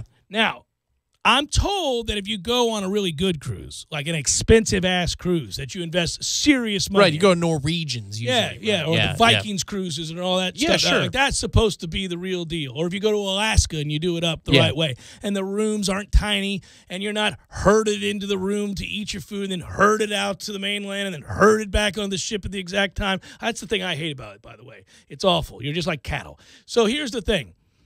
I get that there are good cruises and nice cruises and all that. So but I do worry because, if somebody gets sick, it seems like the whole place gets sick. You read these stories where people are just vomiting over each other. It's going to be a great South Park where you can just be walking around puking at each other. And you're stuck on a ship. You're stuck. It's awful. You're miserable. Has South Park done a cruise episode yet? They should. They have to, I don't right? know that they have. All right, so there was a story that came out right when we came back from the holidays. I think it was like the 7th of January. And I wrote it down on my list of things to get to. And I just never have, and I'm determined to get to it today. And we have a couple minutes, so I'm going to do it now. There was a Norwegian cruise line ship that turned into a nightmare, right? A 2-day ride that left the passengers traumatized. They had to sail through 30-foot waves in the Atlantic Ocean on their way to New York City. 30-foot waves. So when I read this story, people took video of themselves on this ship, and they were tweeting things out like, this isn't going to end well, I love you. They thought they were going to die on this freaking cruise ship. Well, you know how pissed I'd be if that's how I was going to go? I'd be so angry. I don't even like cruises. That's also scary, something to relate to at the same time as it is, well, these people who are on cruises are the people who love selfies in the first place. These are the selfie people. People on cruises are the selfie people. They're taking out, it's like look at me on my cruise. It's like taking out the Klan at a tractor pull. I'm having a better time than you are. To do. Very easy. I'm on a cruise. Right? Yeah. No, but you're not. I don't ever see those pictures and think, oh, I wish I was there. I go, oh, better you than me. I never. Like, if you're in the south of France and you take a picture and you go, I'm about to go to the Louvre or whatever, I go, well, that would be amazing. Yeah. You take a selfie from the Bahamas, I'm like, But you know what? If I take a selfie from Paris, I'm going to keep it and then show it to my friends when I get home. Yeah, you're not going to take a selfie. First of all, you're not going to take a selfie. You're going to have somebody take a picture. Yeah.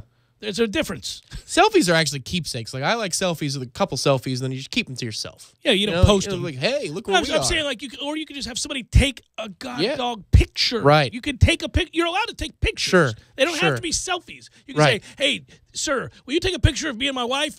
Like, if I go places, it's not to be like, hey, I'm in a better place than you. It's, look at how cool this is. This is really cool. Yeah. Right. Sure. All right. Like when I was at Peggy's Cove. Unbelievable. Right. Look at this, everybody. Yeah, you should. Yeah.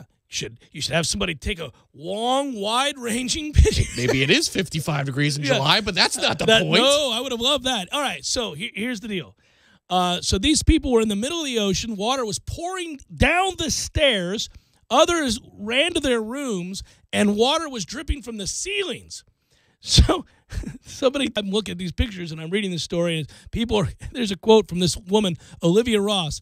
There were people crying, Everyone was throwing up all around us. It was a complete nightmare. I was so tilted, I began to shake. These quotes are my favorite.